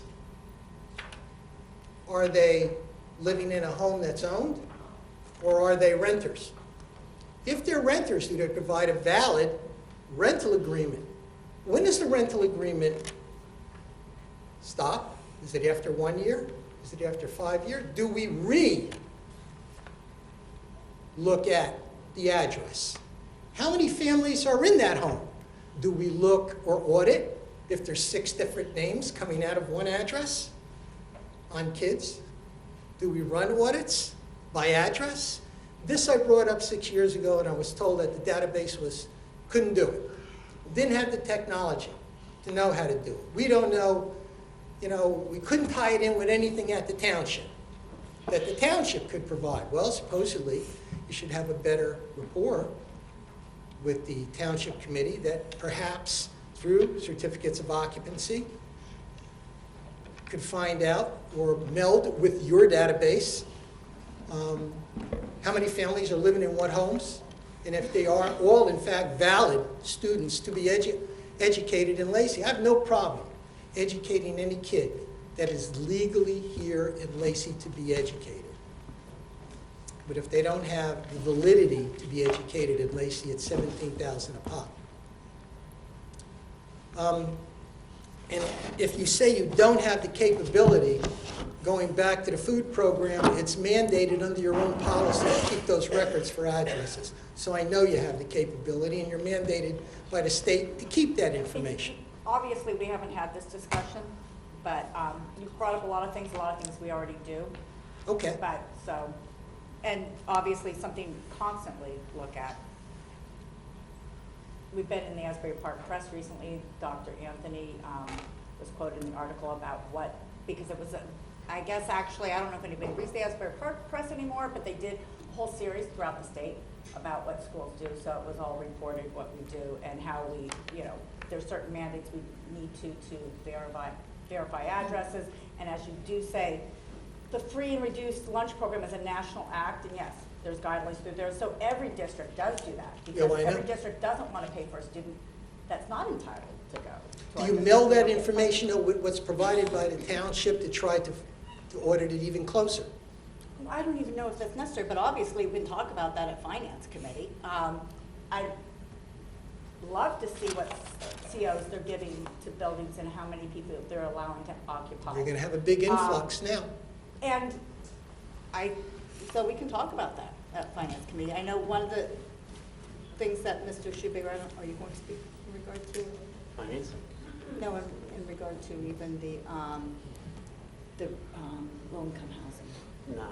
Okay. I think we need to get more information on it, as he's stating. I think it's going to be an issue, sure. Yeah, we've been Pretty soon. talking, we meet regularly with Township Committee. We met with them, Mrs. Downing, Mr. Schubiger, and myself with them recently. We've been meeting, quarterly? And that's one of the things we discussed. We are trying to get an idea of how many units were going to be built. And a yearly, and a continual update as to change of people who are changing. Because they're all rentals. When Mrs. Downing was board president last year, we started that conversation about what units are coming in. So we're in regular discussions with them. The only reason I brought it up, I witnessed it before, I've seen it before. I've seen, I don't know if, I'm sure some of the guys may have heard of a guy by the name of Sean Mayer, played for the Patriots. Well, he was educated in Hillsborough, New Jersey. He lived in Montgomery. He came to Hillsborough because he wanted to play football, and Montgomery didn't have a football program. Well, I think anybody will tell you Lacey's very tough on that type of thing. That's a whole different issue, and we do take that very seriously. And we have. And we have aggressively So it's not new, it's been investigated going on. So- But I think with the new change now, we should try to tighten up whatever we can. We do. We've actually taken legal steps when needed. So we are really aggressive on that. Okay, that's great. One of the other things I wanted to mention is that a new camera? Is that the new one? This is about 5 years old. That's 5 years old. I saw tonight that it's $15,000 for 5 years. You're getting some new equipment, right? No, that's, No? you're What am I referring to reading the wrong? agreement with the town? Right. Okay, and see, that's one of the things that we were talking about before even the board meeting. It looks like when the town sent over their agreement, they sent over an old template and the schedule. So the equipment they provided, which is talking about, and if anybody doesn't know what we're talking about, it's the second page of the resolution book. It appears the township committee, because what we do is we do provide services to them. They do provide a stipend for those services, and it has to do with us taping their public meetings. Yeah, I saw it's $15,000 for 5 years, right? Right, so. And they own the this- equipment. No, and Mr. Savage, you can confirm that, right? This is an old agreement. I'm not even sure when they provided the equipment. It says equipment more fully set out in Schedule A. I've been on the board for 8 years, so that was equipment provided before that, and she just took an old template. We'll have to fix it. There's no new equipment. So nobody should approve that No, when they it do- goes to vote, They do correct? send us $15,000. that we No, use. but he's talking about the new equipment. There's no new equipment. They provide, so we're gonna have to table that and have them fix it. It looks like they just took an old template and they've been using it, but there's no new Well, I equipment. read it, I'm asking a question, that's all. I Right. don't budget all the things. Jeremy also budgets things, so it could be something, I'm not aware of that. There's not. It's just, they took an old template and just forwarded it. But they do pay for the services. They just haven't provided new equipment. Just asking. One of the things I did want to compliment our superintendent on, and that is, yeah, I was one of those people who had real concerns about the dropout rate back then, and you remember me standing here, I'm sure, and blasting the Board of Ed about it. Good job. Thank you. See all Thank of you. you. Mr. Letelier.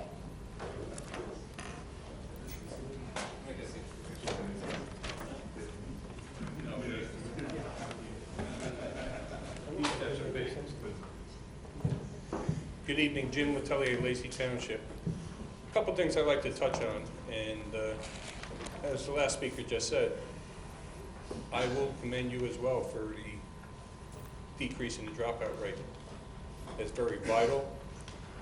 It's well documented that kids that drop out of high school wind up in drugs, troubles, gangs, and, you know, just because we're Lacey Township doesn't mean we don't have those problems here. So I do commend you and the staff, and I hope that our new guidance department will even push to bring that down to zero, because no kid should be pushed out the door by any.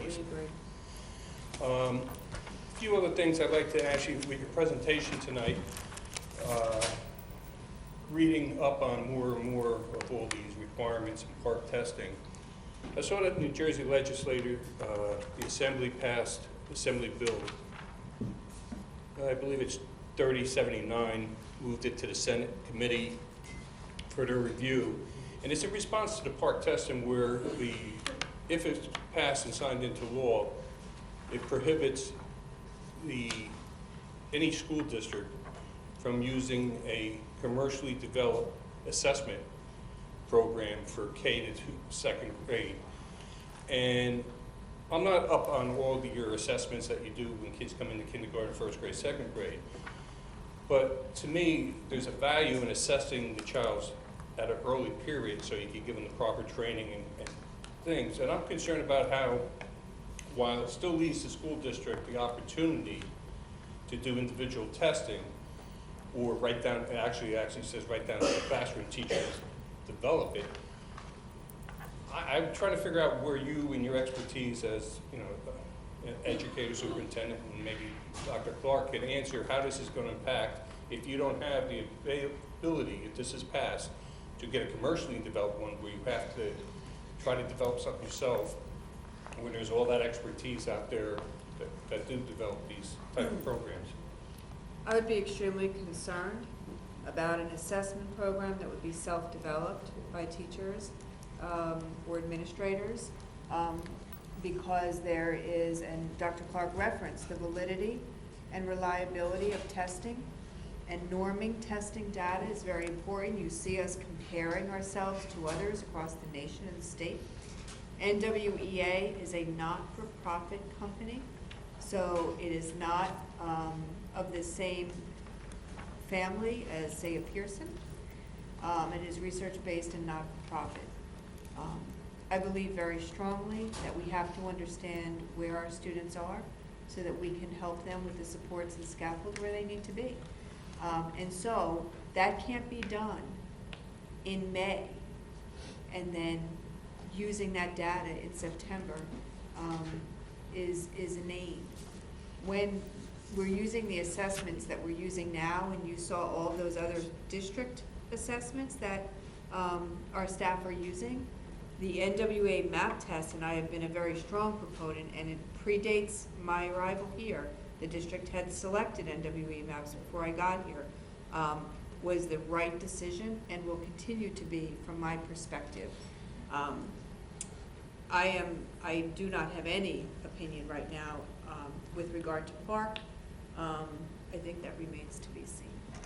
Because my concern is that the legislators do enact a law that prohibits you from using a standardized testing.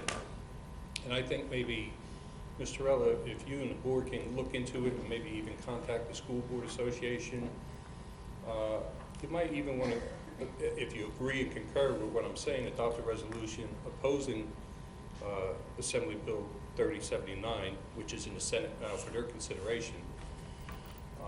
Because like I said, I think it's detrimental, but I'm not a fan of the Park testing. I'm not a fan of the federal government dictating these type of testing.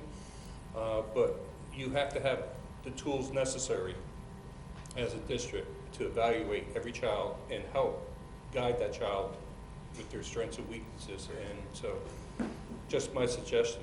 Jim, do you know who's sponsoring that bill? I don't know who the current sponsor is, but it was approved by the entire General Assembly. I can get you the information if you need be.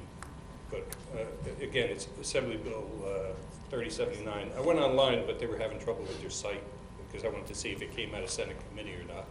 So it was Assembly Bill, I'm sorry, 3079? 3079. It's A in front, Assembly Bill. The other thing I'd like to ask you, as you know, I've spoken about and I support the Chromebooks, but I also support electronic textbooks, electronic reading, and I know on the list here you have a lot of textbooks and other reading books that you're approaching. Have you looked into getting away from the paper books and implementing, I don't know where your plan is all right now, but implementing more electronic textbooks and trade books, I believe you call them, for future to, okay, I'm seeing you shaking your head, yes, so that's a step in the right way. I was going to make a comment earlier, as you know, in the agenda meeting, but because of the controversy, I think you guys all worked it out amongst yourselves, so I'm not going to comment on that. And I would like to say, remind everybody, it is election time coming up, and I want to thank Rob, Dave, and Gary. It's so nice to run, regardless if you agree with people, but they're all gentlemen. There's been nothing negative, and it's about time the school district, and that's why I've spoken about the partisan politics. That's why I'm against it being in the general election. But again, regardless of who you support, come out and vote. And I do commend all the candidates for keeping this focused on the education. Thank you. Thank you. Anybody else?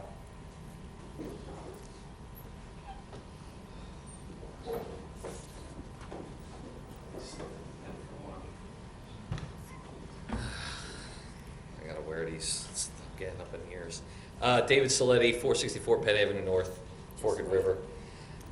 First of all, I'd like to congratulate Brielle, Michael, Sean, Carly, and Kelly, which are all gone now, but congratulations to them. I have known Michael Tefano's mom since I lived in North Jersey 30 years ago, so it's nice to see her son do so well in high school. I'd also like to make a shout out to the Lacey Junior Pee Wee cheer team that won the AYF Jersey Shore Championship this week, coached by Dawn Watson, who, as you know, is a speech therapist in the district. Let's go. First of all, I want to thank all the members here. The presentation, very informative for everybody. I learned a lot just watching that. any of the information there. I'd like to thank the board members for volunteering their time as members. I think everyone forgets here, you guys volunteer your time. You take time away from your family, your friends, your loved ones, just to come here and volunteer your time. With special recognition to Eric Schubiger and Maureen Torellis, since you are not running for re-election, and you spent a lot of time here, and I want to thank you for that. I did have a couple of things I wanted to ask. I was a little upset, speaking to some of the teachers, that there isn't a contract written yet, but I understand that. I'm a public servant. I understand it takes a long time to write a contract. I do. But I just wanted to bring up a couple of facts.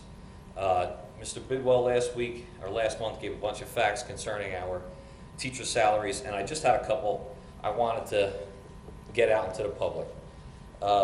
Lacey Township, teachers and administrators, their average salaries are third worst in Ocean County. The teacher salaries are third worst. The only two townships behind them are Waretown and Lakewood. And in comparison, Southern Regional School District average salary for a teacher is $17,000 more than ours. Our teacher's average salary is about $60,000. The average salary in Southern Regional School District is $77,000. Comparatively with the administration, also, our administration is third lowest in Ocean County. And Southern Regional, actually, they average $17,000 more than our administrators too. So take your time with the contract, but take your time and be fair. That's what I'd like to say. Let me see. You know what, I'm going to leave a lot out because it's a very late night. I had a lot of things I wrote down. But I would like to wish luck to Jim and Gary and Rob in the upcoming election. I am one of the board candidates. And I just want to remind everybody on November 3rd to get out and vote. And no matter what, whoever the town picks, whoever the town chooses, that's who you get, and that's who you support. And that's all I have to say. Thank you.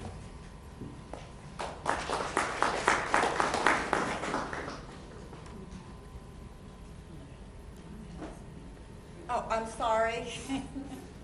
It is late.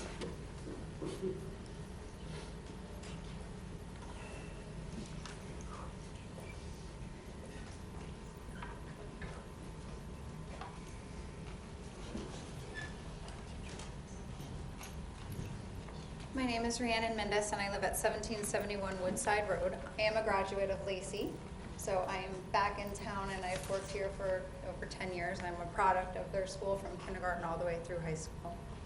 I'm speaking tonight in the complicated dual role that many of my fellow colleagues share, teacher and parent, and therefore I apologize if I jump from one side of the fence to another. My main purpose for speaking tonight is to address the argument for lower enrollment equaling less staff. This sounds logical if you are not in the educational field and have not seen what's happening within the walls of our district. The enrollment numbers may be lower, but the needs of our students are changing. The number of students needing special services is increasing, and I feel that this is a combination of many things. In the lower elementary, we no longer provide developmental kindergarten or transitional first.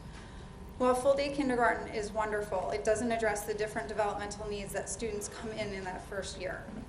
In fact, many studies show that students have remarkably less struggles with ADHD or attention problems in general if they wait until they are 6 to start school.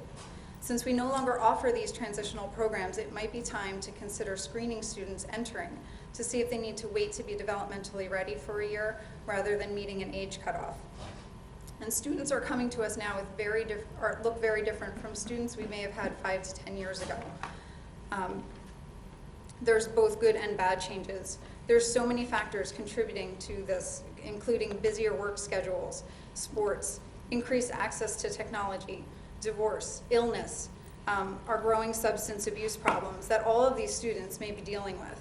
In addition to our regular lessons, teachers now also assist with character education and instruction. And with all of these issues, Mill Pond's guidance was also cut down to one counselor with over 800 students. To address class size, there are laws that restrict the number of students with special needs in certain classes to be sure that their needs can be met.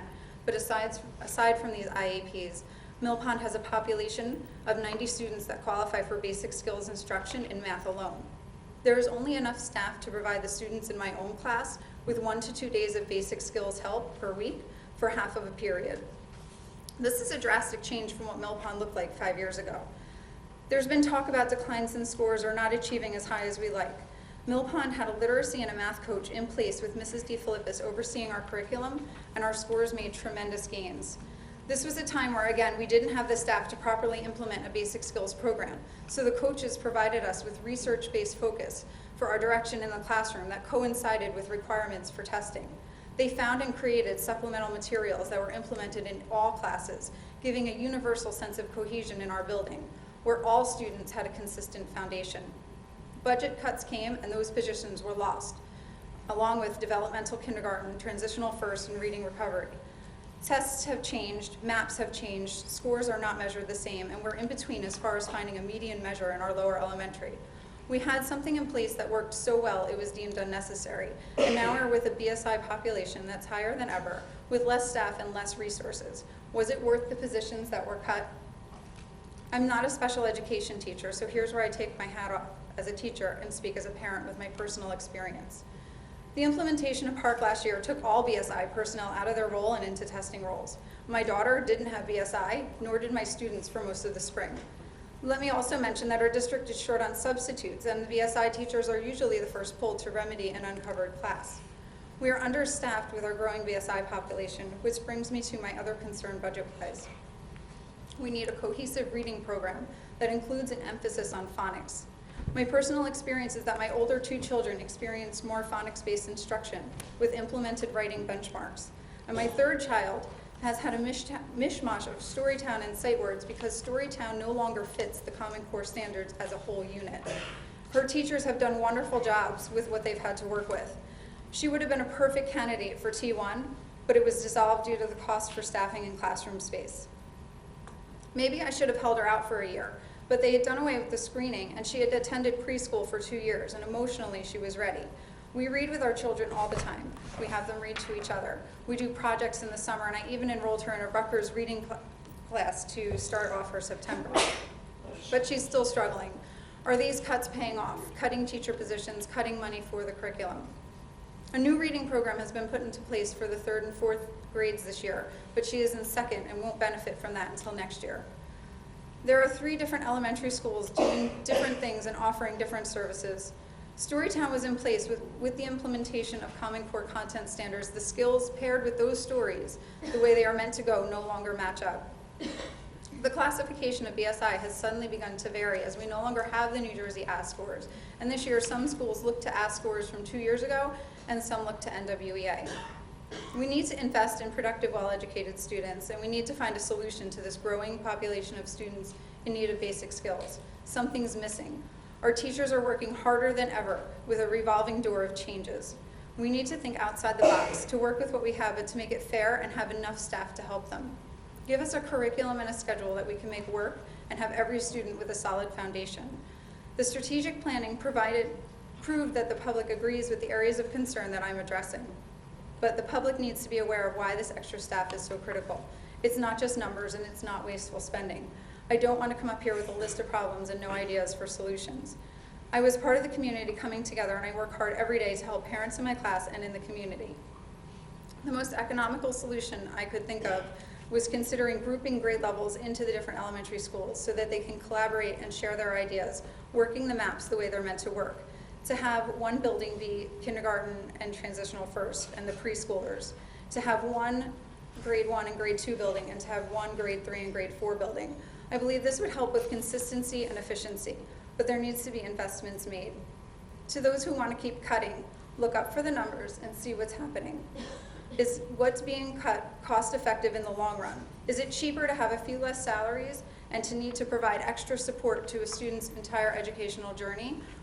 To cut the budget by 10% and not be able to supply a new reading program? Or does it make more sense to pay for the tools to start off right and have the support staff there for all of the students' needs and be proactive instead of reactive? That's all I have. Thank you. Thank you.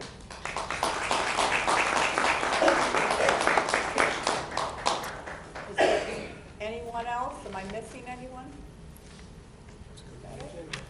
Okay, thank you. We have committee Board reports. Mrs. Downing, do you mind starting us off with the curriculum? I'm sorry, it's a long one too. Feel free to summarize. I will. Okay, the curriculum committee meeting took place on Monday, September 28th. In attendance was Sean Giordano, Donna McAvoy, myself, Dr. Clark, and Dr. Anthony. We reviewed the 2015-2016 K-12 curriculum and text materials, which we'll be voting on tonight, attachment B17. We also, Dr. Clark shared with the committee that high school teacher John Kuzan has requested to once again submit a grant, the NAWCD NAVAR STEM grant. This grant will support an after-school STEM robotics club at the middle school and high school. Each club will participate in the New Jersey Sea Perch competition with the support of our local Navier engineers and scientists. The grant amount is $9,930. It will be used to provide stipends for the STEM Robotics Club, supervisors and instructors, the purchase of Sea Perch underwater road kits, and additional classroom tools needed to construct vehicles. The committee also discussed the middle school STEM program. We discussed the 5-year curriculum plan. Dr. Clark also provided the committee with a chart comparing the SAT to the PSATs. And we discussed class size enrollment. Dr. Anthony gave us information on the district enrollment for the school. And then we approved out-of-state travel, and that's the end of my committee report. Thank you. Vice President Schubager, would you like to do Finance Committee report? Sure. Thank you. Thank you, President Torella. On October 5th, I met with Board Member Downing, President Torella, Dr. Anthony, and Mr. Savage for our Finance Committee meeting. Members of the Township Committee were present as part of our Township Liaison and Board Subcommittee that we've been working on. We are meeting quarterly to discuss pertinent issues pertaining to the Township.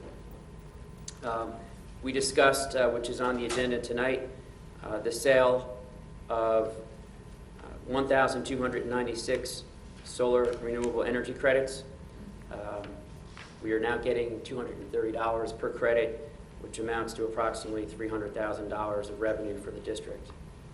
We discussed the sale, the sale of 2006 bonds, which are now callable in January of 2016, which will reduce our debt service budget approximately $130,000 a year. We discussed the interlocal service agreement, which became a hot topic for a moment tonight with the township related to our television and our agreement with the town to produce the meetings. We discussed Department of Education school facilities annual maintenance worksheet, enrollment and class size, a concern with the middle school late bus transportation. We're looking at all avenues to address some concerns that parents have regarding the late bus. We discussed the business administrator, board secretary position vacancy. I'll have more on that in a moment. We discussed the strategic planning video. We discussed special education, a 7th period stipend for one teacher, one particular case, and then just a preliminary discussion on some high school counselors, a special project with our new guidance counselors. It was a pretty long meeting. We got a lot done. That concludes my report for now. Thank you. Mrs. DeSenza, would you please provide the Policy Committee report? Yes, I have the October 13, 2015 Policy Committee minutes. President Maureen Torella, Chair, myself, Mr. Bidwell, and Dr. Anthony. The first item on the agenda, Principal King is still in the process of reaching out to middle school principals who are currently drug testing in their middle school students. Lacey is looking to do a similar policy here. We reviewed a total of 9 policies. Some are on tonight's agenda. And the pep band and chorus was also discussed, and there was also a discussion about having a second middle school late bus, but it was cost prohibitive, and we had a pretty short meeting. That's it, thank you. Thank you very much. That concludes the committee reports, and we'll roll right into board comments. And Mrs. McAvoy, would you like to start us off? I know you probably have lots of good updates about our students. Yes, or graduates. tonight I'd like to concentrate on two recent graduates who went into the armed forces. Brian McCarron is a 2014 graduate of Lacey. Right now he's stationed on the United States Coast Guard 378 Cutter Sherman out of Honolulu, Hawaii. He's part of the deck force, and he's waiting to go to A school and train to be an aviation maintenance technician. Dylan Emmett just graduated in June. He went right on, and he graduated from the United States Marine Corps in Parris Island 2 weeks ago. He's presently at Camp Geiger, North Carolina, at the School of Infantry for the next 59 days, and then he will get his new orders. So we're very proud of both of them and wish them luck and thank them for serving us. I have a lot of comments tonight because the last few meetings have run late and we keep cutting our comments short. But I want to reiterate that the board elections are coming out. Please come out and vote. Tomorrow night is candidates night. Here is at the lecture hall. Does anybody have a time? 6 o'clock here tomorrow night. All the candidates will be talking and giving you their platforms, so please remember to vote. Last month, a couple months ago, the board received a class of 2015 final report, and it was incomplete. So we were rest assured that with the new guidance counselor, Julie Cicerone, coming on, that when she can get to it, she will be updating this document. And it is an important document because it does give us information on local scholarships received and the institutional aid reported. So I'm looking forward to having this a complete document so we can share with everybody how much aid we have received with students, the class of 2015. To reiterate on Mrs. Downing, the curriculum committee, we had a great meeting, and this month I'm looking forward to looking more closely at the class sizes and discussing it as a curriculum committee. And Ms. Mendez, as a fellow educator, I have to agree with you on many of your points, and I would like to look closely at the DK and transitional first grade at our curriculum meetings. DK saved my son, and I am a proponent for it. I thought it was the best thing, and if it wasn't for DK and my son, I don't know where he'd be right now. So as a committee, I would like to discuss that and talk to Mrs. Downing about that. Mrs. Downing, Mrs. DeSenza and I attended the Ocean County board meeting the other night. The wonderful speaker we had was the Assistant Director for the State Department of Ed. She gave us a lot of information about park updates, a lot of information about Common Core. It was very informative, and I'm sure we could share that with you if anybody would like more on that. Congratulations to all the students that received those awards tonight. It is the best part of the meeting, watching all these children grow up, especially Carly. I knew her since she was a little toddler running around the soccer field. So it's great to watch these students become the people they are.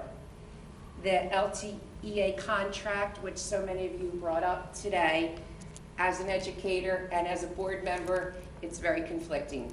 I see both sides of it. It's a tough process. I'm thankful I'm not allowed to be on the committee for the Board of Ed, but hopefully it will get resolved and where both parties are happy. The superintendent search committee did meet. There are 2 public meetings scheduled, October 26th and 29th, for anyone in the public to attend. They are here at the lecture hall at 7 p.m. And I was very sad to hear that our business administrator, Jim Savage, is retiring. I'm jealous. And we will wish him lots of luck in the future, but we'll see him next meeting. And I just want to remind President Torella that I'm available if you need someone for interviews. And that's all for tonight. Thank you. Thank you. Mrs. DeSenza? Yes, thank you. Congratulations to Students of the Month, Mike Tufano and Carly Miller, and also to the Unsung Heroes and Vocational Senior of the Month. Congratulations. And I'd like to thank the high school for the invitation to the homecoming dance. I was able to attend for a while, and it was fantastic. The committee did a great job setting up the gym and decorating. The middle school had a very well-attended back-to-school night, and thank you to all the parents that came out to meet their student teachers. Good parent-teacher communication is key to increase student achievement. I'd like to mention that the cost for this month's employee benefits was $1,081,965.73. It's on page 38 of the agenda. This expense, unfortunately, has now reached over $15 million annually. It is a large chunk of our budget. I would like to thank Mrs. Torella for appointing me chair of the Sustainability Committee, along with Mr. Giordano and Mrs. McAvoy. Mr. Zielinski was appointed as Administrative Coordinator, and the Sustainable Jersey Program registration has been successfully completed. The 6 schools are pending enrollment, and the green teams are in progress, and it means that we are going greener than ever by taking steps to hopefully get a free and comprehensive energy audit via a grant from the BPU. We literally have the power to lower our electric bills further, and this audit will help get us there. The Sustainable Jersey for Schools program also allows the district to file for special grants and other resources to enrich our district. Lacey needs to search for alternative means of funding, and Sustainable Jerseys for Schools is one way in which we can do this. These are the potential sources of new revenue discussed during the strategic planning meetings. A very exciting first-time event took place this past week. The PSAT was given to all sophomores and juniors. This double warm-up, 2 preliminary scholastic aptitude tests, will help all students prepare for their SATs. A good SAT score can win merit scholarships for college. Good luck to all the sophomores and juniors as you await your test results. Excuse me.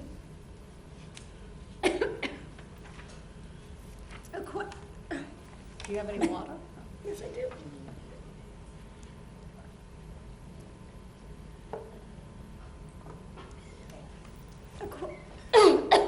Sorry. Oh, that's okay. Take your time. There is a question to change the school board election from November back to April on the ballot this coming November 3rd. Please voice your opinion and answer the question yes or no. There are many reasons pro and con for either election date. Should the 2% cap stay in place for the November election, or do the voters want the right to decide on the budget in April? Is voter turnout a problem in April? These are just some of the questions that are at stake. Please think the question over carefully. If you have questions, feel free to reach out to the district or the board. That is what we're here for. The phone number is 971-2000. Technology. We have taken a giant leap forward. Parents, please ask your students to try and safeguard their new Chromebooks. The Chromebooks are as important as a textbook. Handle with care. The next thing I'd like to mention is morning traffic at the high school. I'd like to thank all the polite people I have seen allowing the buses to enter the driveways by a brief stop. Please, if you are dropping off a student and the first drop-off row becomes backed up, go to the second row in the lot and drop off there as well. In just a few seconds, the entire driveway can back up to a complete stop because drop-offs end up blocking the main driveway access for the buses. And to the public at large, if there's any way you can avoid Haynes Street between Route 9 and Manchester from 6:30 to 7 a.m., please do so. People still attempt to pass cars waiting to turn in the high school driveway on the shoulder. This is a very dangerous condition because we have many walkers who cross the street in front of the high school at this time. Beware of pedestrians, please. It's so dark out at this early morning hour. Now I'd like to discuss last month's comments by a member of the public regarding the legal bills, and I believe Mr. Tracy was here again earlier. The question that really should be asked and answered is why does a public official even need to use Oprah? The answer for me is that I was unable to obtain information via the channels that Mrs. Torella had asked me to use earlier this year. She asked me that I put all record requests through her as president, and I agreed to do so. However, when I was unable to get anything I asked for by mid-March, I began to use Oprah again, and I promptly obtained the 2006 $24.6 million bond document I sought. This district is in debt more than 50% of its operating budget. This is not the best financial position. Also, coming in 2016, this very bond is callable, which means it can be refinanced at a lower interest rate. It was very strange when I first asked for this document. Mrs. Torella kept asking me why I wanted to see it. It's our job to examine and understand all the debt of the district. I was new, and I had never seen the details of the 2006 bond. Now I'd like to give an example of statistical documentation I requested and was told I could not have. A few months ago, August 11th, I had asked for the number of our employees that reside in zip codes 08731 and 08734. I was told no such report exists. However, this district does annually issue W-2 forms with employee names and addresses. I do not want names and addresses, only a quantity of the employees in zip code 08731 and 08734. I do not know why this information cannot be culled from existing reports and computerized records. I have given up asking for it. Very few people have ever questioned the expenses of the district's legal services. For the past 6 years, Lacey has been over budget on the legal services line item. Then when I try to look into some specifics, I get crucified. I can't be held responsible for going over budget with legal fees for the past 6 years. Now, as for the allegation that I have requested confidential legal documents, yes, why? Because it was accidental.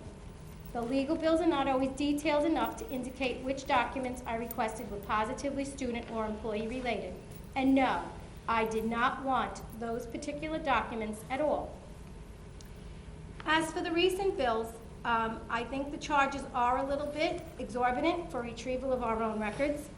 And according to the Government Records Council, off-premise storage of records is not a valid reason for Oprah denial.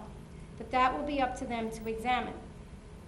June 1st, I put in an Oprah form because the request I made as a board member in April went unacknowledged. And this wasn't the first time. After 8 days, my Oprah was not answered and did not request more time. On June 23rd, a letter was sent to my home stating denied, records do not exist. How could records not exist from paid legal bills? Mr. Savage later clarified that to me as meaning records do not exist on his premises. I was still entitled to a letter requesting more time to answer. Any other denial reason would also have been acceptable, such as need more specific info, dates needed, request too broad in general, and so forth. So on July 21st, I decided that denial would be sent in to the Government Records Council in Trenton. This department regulates the Open Public Records Act. I decided it was time to let a higher authority review the form, its content, request, and answer, and I was told this process may take months. On August 3rd, I decided to put in a more thorough and concise Oprah request since Mr. Stein had declared the June 1st Oprah as overbroad in general at the July 20th meeting. The August 3rd Oprah is the one that everyone became so upset about. I copied 6 months of general legal bills and underlined each place a document of interest was noted. Some of these I was sure I would like to see, maybe 6 or 10 documents. The others I couldn't tell because the description of the item was too vague. It has now been proven that the legal bills need to be a little more succinctly written so that if anyone does want to refer back to something on the bill for any reason, it can be found more easily than what we just went through. No one should be writing on Oprah requests that records do not exist from paid legal bills. It is my hope the public can understand this, and I will be happy to show anyone that wants to see it all the paperwork involved. It's a shame that Mr. Stein has to charge us for retrieval of our own records. It is his filing system, and the records should be more easily accessible when anyone requests something. Another problem I think is perhaps I am the first person ever to request records from the legal bills. If the whole board of 7 is the client, as Mr. Stein told Mr. Letelier last month at the September meeting, then why aren't we copied when any legal correspondence is sent to Mrs. Torella? The 6 of us should be copied on any legal correspondence that is sent to her if that is the case. Otherwise, we are all left out of the loop, and that would certainly solve a lot of mystery. So now I have a written billing question list in writing of all the charges that have recently come in from Mr. Stein, some of which I feel might be redundant. For example, I only requested 65 documents from the bills over a 6-month period, but somehow more than 111 documents were researched, and only 15 were released to me. A few contained redactions on a document that was written about me. On the day I was sworn in, it was Mr. Stein's meeting notes from January 5th. I did share a few documents with the board last month. Did anyone read them? One document I received even contains completely incorrect information. And people ask why I want to see what we're being billed for. Last but not least, I want to thank again all the electorate that put me in this seat last year. It's not an easy job by any stretch of the imagination. I now understand why so many people are reluctant to run and serve here. It is the ultimate volunteer work. A lot of time is needed to properly do this job. Thank you. Are you finished? Yes. Okay, thank you. Mr. Giordano? Thank you, President Torella. I will try to be brief. I'll start out with why we're all here, and that's to give our students the best possible learning experience. And so I want to thank Brielle, Sean, Carly, and Michael for being fine examples of Lacey's finest and for being role models to their fellow students. I would like to thank all of our generous donors tonight. We appreciate your gifts and your generosity. Mrs. Siccarone, welcome to Lacey. We're looking forward to your contributions to the guidance department. And I'll kind of start to wrap it up with this, but this is a critical time for this school district. We're in the midst of a superintendent search. We're in the midst of a business administrator search. And we have an election. Just to take a step back or go off on a little bit of a tangent, this board works in committees. And so there's a finance committee, a policy committee, strategic planning committee, curriculum committee. And a lot of what goes on depends on the communication amongst the 7 of us sitting up here. And I'll put it out there right now that I think that communication can be better, and we must do a better job at it. And so that goes to the candidates that are running. You know, there's a lot of communication that needs to take place. There's a lot of time involved. You know, we're in an information age. We all have cell phones. We can all text. We can all talk to each other ad hoc, one-on-one. And I think it's important that we do the best, but give the best possible effort to doing that. And the reason why I bring that up is this. In regards to the business administrator search, Dr. Anthony, I'd like you to, if you may, briefly educate the public in regards to what will take place with our search for a business administrator. Certainly. We have a job ad posted in at least 4 publications: New Jersey ASPO, New Jersey School Jobs, our own website, and school boards. That advertisement for candidates closes on Thursday. From that, I will review the applicants along with other central office administrators, and I will identify candidates to bring in to the first round of committee meetings, rather interview committee meetings, which will start the first week in November. From there, candidates will be selected to come back for round 2. References will be checked, and I will make a recommendation to the board to appoint a new business administrator on the 16th of November. Great, thank you for that. I'll move on to my last piece, and there were some questions in regards to the contract this evening and the time that it takes to negotiate a contract. And what I heard from Mr. Soletti was that he says, take your time, and it sounded like Mr. Claus was saying that you took too much time. And if I'm correct, they're both running on the same ticket. My father was a teacher for 35 years, so the job that I'm trying to do to represent this board and this school district and this community is to put the best possible contract, work with the committee members, Ms. DeSenza.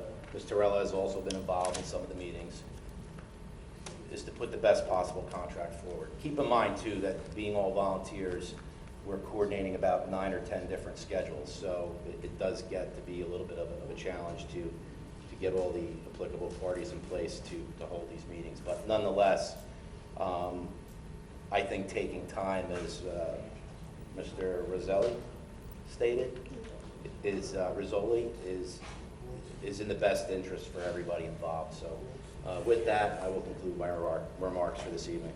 Thank you. Mrs. Downing? Thank you, Mrs. Torella. First of all, I'd like to congratulate Carly, Michael, and Kelly, Students of the Month.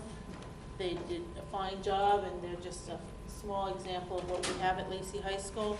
Also like to congratulate Brielle and Sean, the unsung heroes.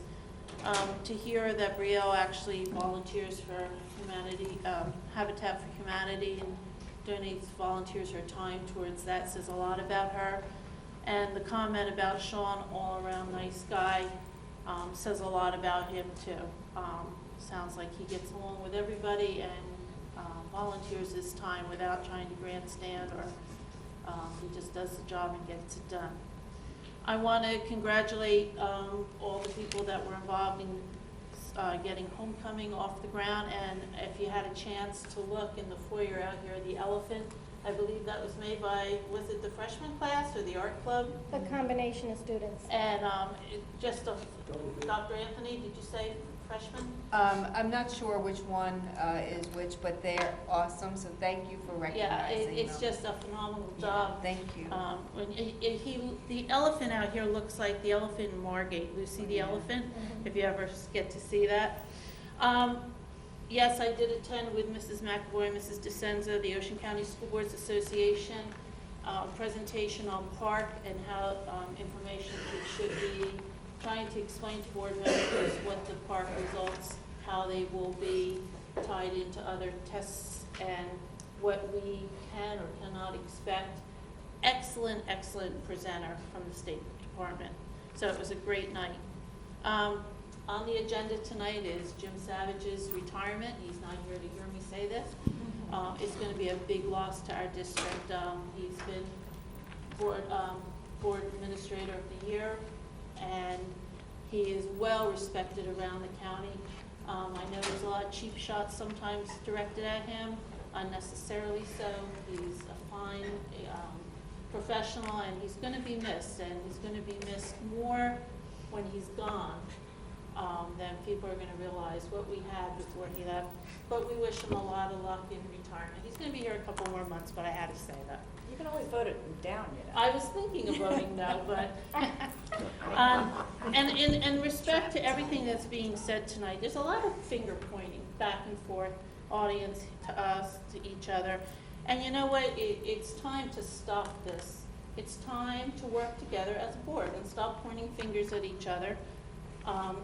As board members, we are responsible to do our homework before the board meeting, get our information so we have it, and not, I don't want to use the word grandstand, but we should have that information and call whoever we need to get that information. And I think it's time that we're all being accused, all 7 of us, from different people, depending on where they're coming from, all being accused of pointing fingers at each other. And you know what? It's got to stop. It's got to stop. We got to move on. We're not here. We're not in kindergarten. We're here as a Board of Education, and we need to move on and do what we have to do for the students of this district. I just needed to get that off my chest. And that's it. Thank you. Thank you. Thank you. Vice President Schubiger. Thank you, President Torello. I do have several comments, so bear with me. First one is, and I do apologize, but I think I need to clear the record on one important matter. Apparently, one of our local scribes has spun a tall tale that I will be applying for Mr. Savage's position as Business Administrator, Board Secretary. I'm here to say publicly that that is simply a bunch of tomfoolery. For many reasons. One, I can tell you, I haven't applied. I don't intend to apply, and I will not be applying. I'm on the board still. Some of you may not realize that. I'm pretty outspoken, but I'm here for several months. I intend to continue to serve my time here on the board. Secondly, I understand that, you know, some of the boys over at the Tammany Hall Club of Lacey are used to appointing people to positions that they're not qualified for. But I'm not qualified for that position. I'm qualified for a bunch of things. I'm not a school business administrator. I have 20 years experience in municipal government, not in school administration. We're not looking for somebody's friend or relative or campaign donor. This is a serious position we're all taking very seriously up here. We're going to do an exhaustive search. The superintendent outlined that. And we're not looking for an attorney who's looking for a job. We're looking for somebody who is qualified for this position. It's a lot of qualifications. We speak all the time about how important Mr. Savage is to this district. Have things always been perfect along the way? No. But in that job and on this board, that is an impossibility. For what he's done for over 28 years, he should be applauded, and I know he will be very soon at another meeting. So just to clear the record, there is no application. My resume is at home, sitting tight for maybe some time down the road, but I'm very happy where I am. So please. And by the way, I never got a call to comment on that story. That might have solved that pretty quickly, but I guess journalism these days, they don't do that. So enough on that. Secondly, student achievement. I thought the presentation was very informative. I'm happy to see that we are doing well in several areas, but as especially, I think everybody up here now, and especially Mrs. Downing, Mrs. Torello know, I see achievement in many different ways. I see achievement a lot differently than most. Empirical, qualitative and quantitative data that we're seeing up here on the board is important. Different levels of government are telling us how we should be educating our kids, and it drives me insane. Not insane, but close. There are so many ways that students are achieving and that we're not monitoring or we're not talking about. For me, let's break it down to the simplest forms of when a child for the first time is ready to get on that bus in kindergarten and refuses to get on the bus for weeks, and then all of a sudden he starts getting on the bus and goes to school, that's achievement. When a student who gets a D the first marking period, and then by the end of the year they're getting a B, that's achievement. They might not have an A average, but that's achievement to me. And we talked about clubs here. One of the residents, Mrs. DiPaolo, brought up about the clubs. They're very important to what we do. And I see teachers in the audience. You know the kids I'm talking about. When you first get them, they're quiet as a mouse, they don't want to participate. And then when you see them joining clubs by the end of the year, that's achievement. So let's remember that. We have kindergarten teachers literally teaching kids how to read. They're not reading when they get them, and at the end of the year, they're reading. That's what we're talking about. So while this is all good, and I'm pleased to see some of the scores, let's focus on some of the other areas that I think we should be. Thanks to all the donors, and some of them are here tonight. We certainly appreciate everything that you do for our district. One thing that has not changed in this town, several things have, is the community support, widespread, that I see for education. Since I was a student here, it continues to be the case. I'm very proud of that.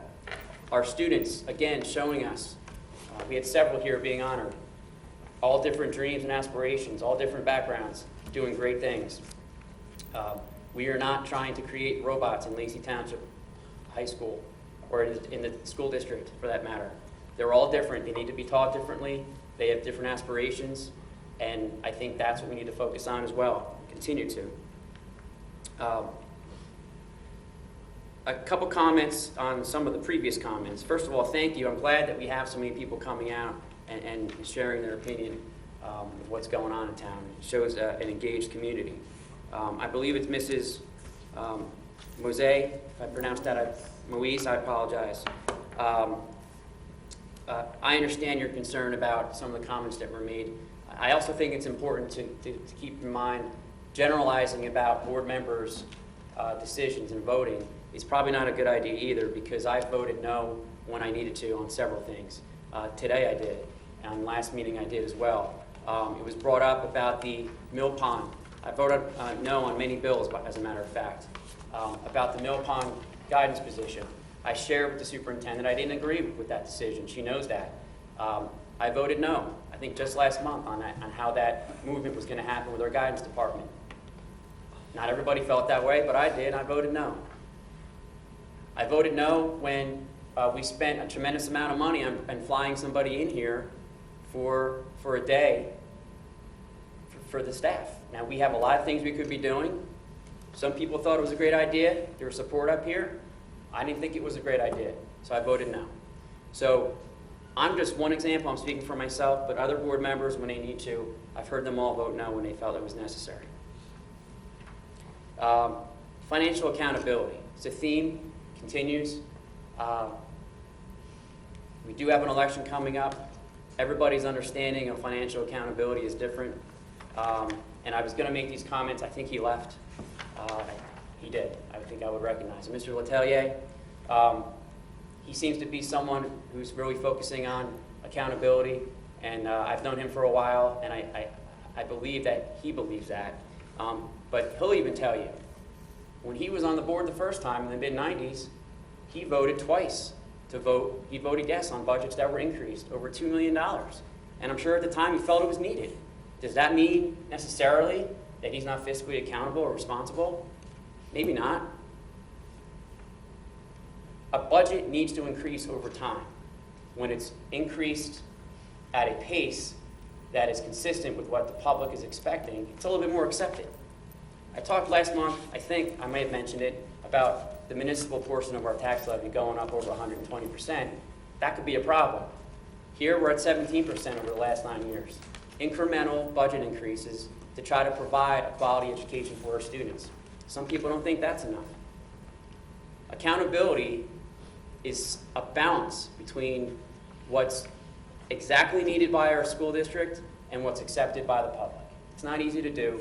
So anybody that gets up here and says, or anyone who up here says, I'm not voting for that budget unless it's a zero increase, that's impossible, and you're not part of the process. And we had people who had that feeling just past budget round.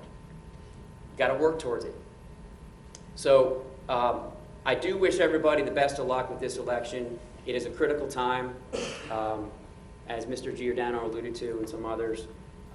We need to go forward. Our kids are depending on us.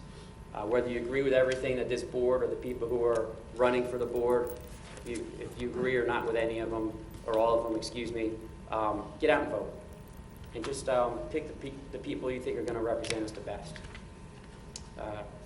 Thank you. I think those are my comments for tonight. Thank you. Thank you very much. I'll try to keep it really brief, but the important thing is we can't forget the students. And Brielle, Sean are unsung heroes. Michael, Carly, and Kelly are seniors of the month. And two of the 5 students I just mentioned are actively involved in VOTEC. And that has always been a wonderful program in Ocean County that our students are able to participate in. It just goes to the fact that we try to help make sure that each child's education is tailored to their needs, to their desire, and to where they want to go in life. So I'm very excited about our new head of guidance, and that she also sounds like she's on board with putting together a 4-year plan for our students with parent involvement so that they can hit the ground running in 9th grade and start working towards where do they want to be when they graduate. And wherever they are, they're going to make a valuable contribution to our society. I keep telling my son who wants to be a mechanical engineer, I really prefer him be a plumber because we don't have a plumber in the family, and that's something I could really use, but he wants to be a mechanical engineer, so what are you gonna do? The other thing is, when we talk about accountability and financial accountability, it really needs to start with the board. You do not need to spend money to be a good board member. I think history and the conduct of most of the board has shown that. So I reject that notion that you have to spend money in order to be fiscally prudent and to make sure that the board is, or the district's in full compliance with everything and putting students first. So I want to thank everybody who came out tonight, who made comments. It was a wonderful night for comments. Lots of very interesting, different comments and some things we need to work on. So I appreciate everybody hanging in there. And with that, let's go to the new business. I'm going to ask for a motion on page 49 for just A and B at this time under new business. So just the budget transfers and the obsolete equipment. Just A and B. Just A and B? Just A and B. I'll move. Any second? I'm not sure it's worded correctly. I'm sorry, which one? Move B, move that the board approve the disposal, and then it says if it's not sold, it will be disposed of. So we're trying to sell all this equipment first? It should be sale of the following. Instead of disposal, it Should be says the, sale. approve the sale. We always, I don't know, don't we always have to try to sell it first? Yeah. And then if we cannot sell, there's no Change the market word for it? Disposed to sell. Thank you. Okay, so Okay. do we want to then take it one by one? Let's just do a motion for A then, and then we can, I already have a motion over here for A and B. well, then we You have, want to take it back? I will decline my yeah, motion. just Well, because we want. will you accept an amendment to Yes. B, that it will read, approve the sale of the following equipment? I do, are you asking me? Yes. Yes. I don't know, who's the second? Was there a second? Nobody said. Nobody seconded. Are we still doing A and B or just? Just A and B. As amended. It needs a second. I'll second it. Okay, roll call? Mrs. DeSenza. Yes. Mr. Giordano. Yes, but I have a question.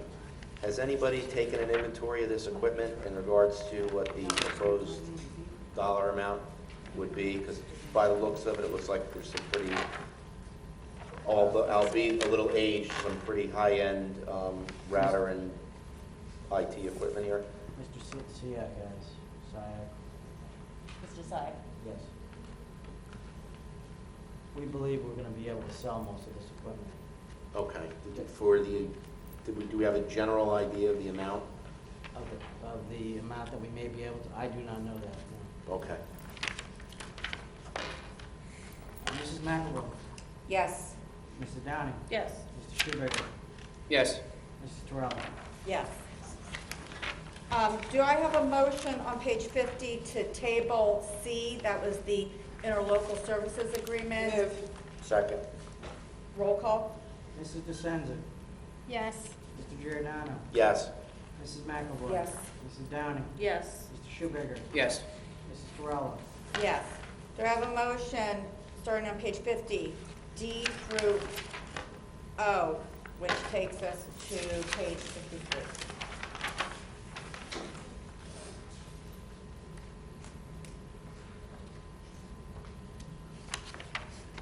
Move. Do I have a second? Second. Roll call? Mrs. DeSenza. Yes on all except F and G.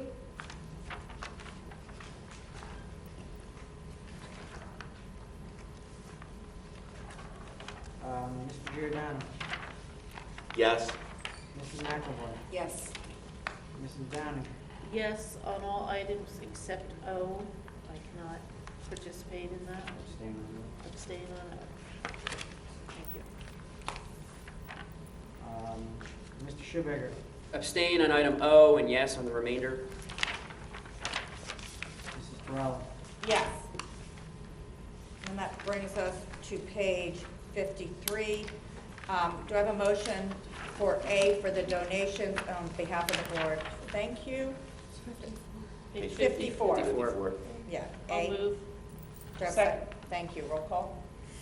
Mrs. DeSenza. Yes, and thank you. Mr. Giordano. Yes, and thank you. Mrs. McAvoy. Yes. Mrs. Downing. Yes, thank you. Mr. Schubager. Yes. Mrs. Terrell. Yes, and thank you on behalf of the whole board. On the same page, 54, programs curriculum. Do I have a motion for A? Move. Second. Roll call? Mrs. DeSenza. Yes. Mr. Giordano. Yes. Mrs. McAvoy. Yes. Mrs. Downing. Yes. Mr. Schubager. Yes. Mrs. Terrell. Yes. On page 55, do I have a motion for A, professional days? Move. Is there a second? Second. Roll call? Mrs. DeSenza. Yes. Mr. Giordano. Yes. Mrs. McAvoy. I just want to make sure that we made sure that the same teachers don't go to the same ones again, same thing I say every month, and they can come back in turnkey. I just want to make sure that this is looked at each month. I'll vote yes. Mrs. Downing. Yes. Mr. Schubager. Yes. Mrs. Terrell. Yes. A motion starting on page 55, A through L, which takes us to page 57. Move. Second. Roll call? Mrs. DeSenza. Yes. Mr. Giordano. Yes. Mrs. McAvoy. Yes, but I don't really want to vote yes for B, but I will say yes. Mrs. Downing. Yes. Mr. Schubager. Yes. Mrs. Terrell. Yes, but no to B. Not that it matters. I'm really going to vote no, because None I'm of you gonna have a miss you. choice. Really? not that it's going to have any impact, but I couldn't do it without you. Of page 57, A through E. Do you have a motion? Move. Second. Thank you. Roll call? Mrs. DeSenza. Yes. Mr. Giordano. Yes. Mrs. McAvoy. Yes. Mrs. Downing. Yes. Mr. Schubager. Yes. Mrs. Terrell. Yes. And it's my understanding that, Mr. Stein, we have an add-on motion? Yes. Oh, one more. Request the board adopt a motion, move that the board confirm the administrative leave of employee A effective as of September 30, 2015, and until return to full service by the superintendent or the board. Move. Is there a second? Second. Roll call? Mrs. DeSenza. Yes. Mr. Giordano. Yes. Mrs. McAvoy. Yes. Mrs. Downing. Yes. Mr. Schubager. Yes. Mrs. Terrell. Yes. Do I have a motion to adjourn the meeting? All in favor, say aye. Any opposed? I'm opposed. Oh, is there a second? I did. Yeah, we all Yes, second, yes, second. we all seconded. Meeting adjourned. Thank you. Let the record reflect, there's still bodies in the audience.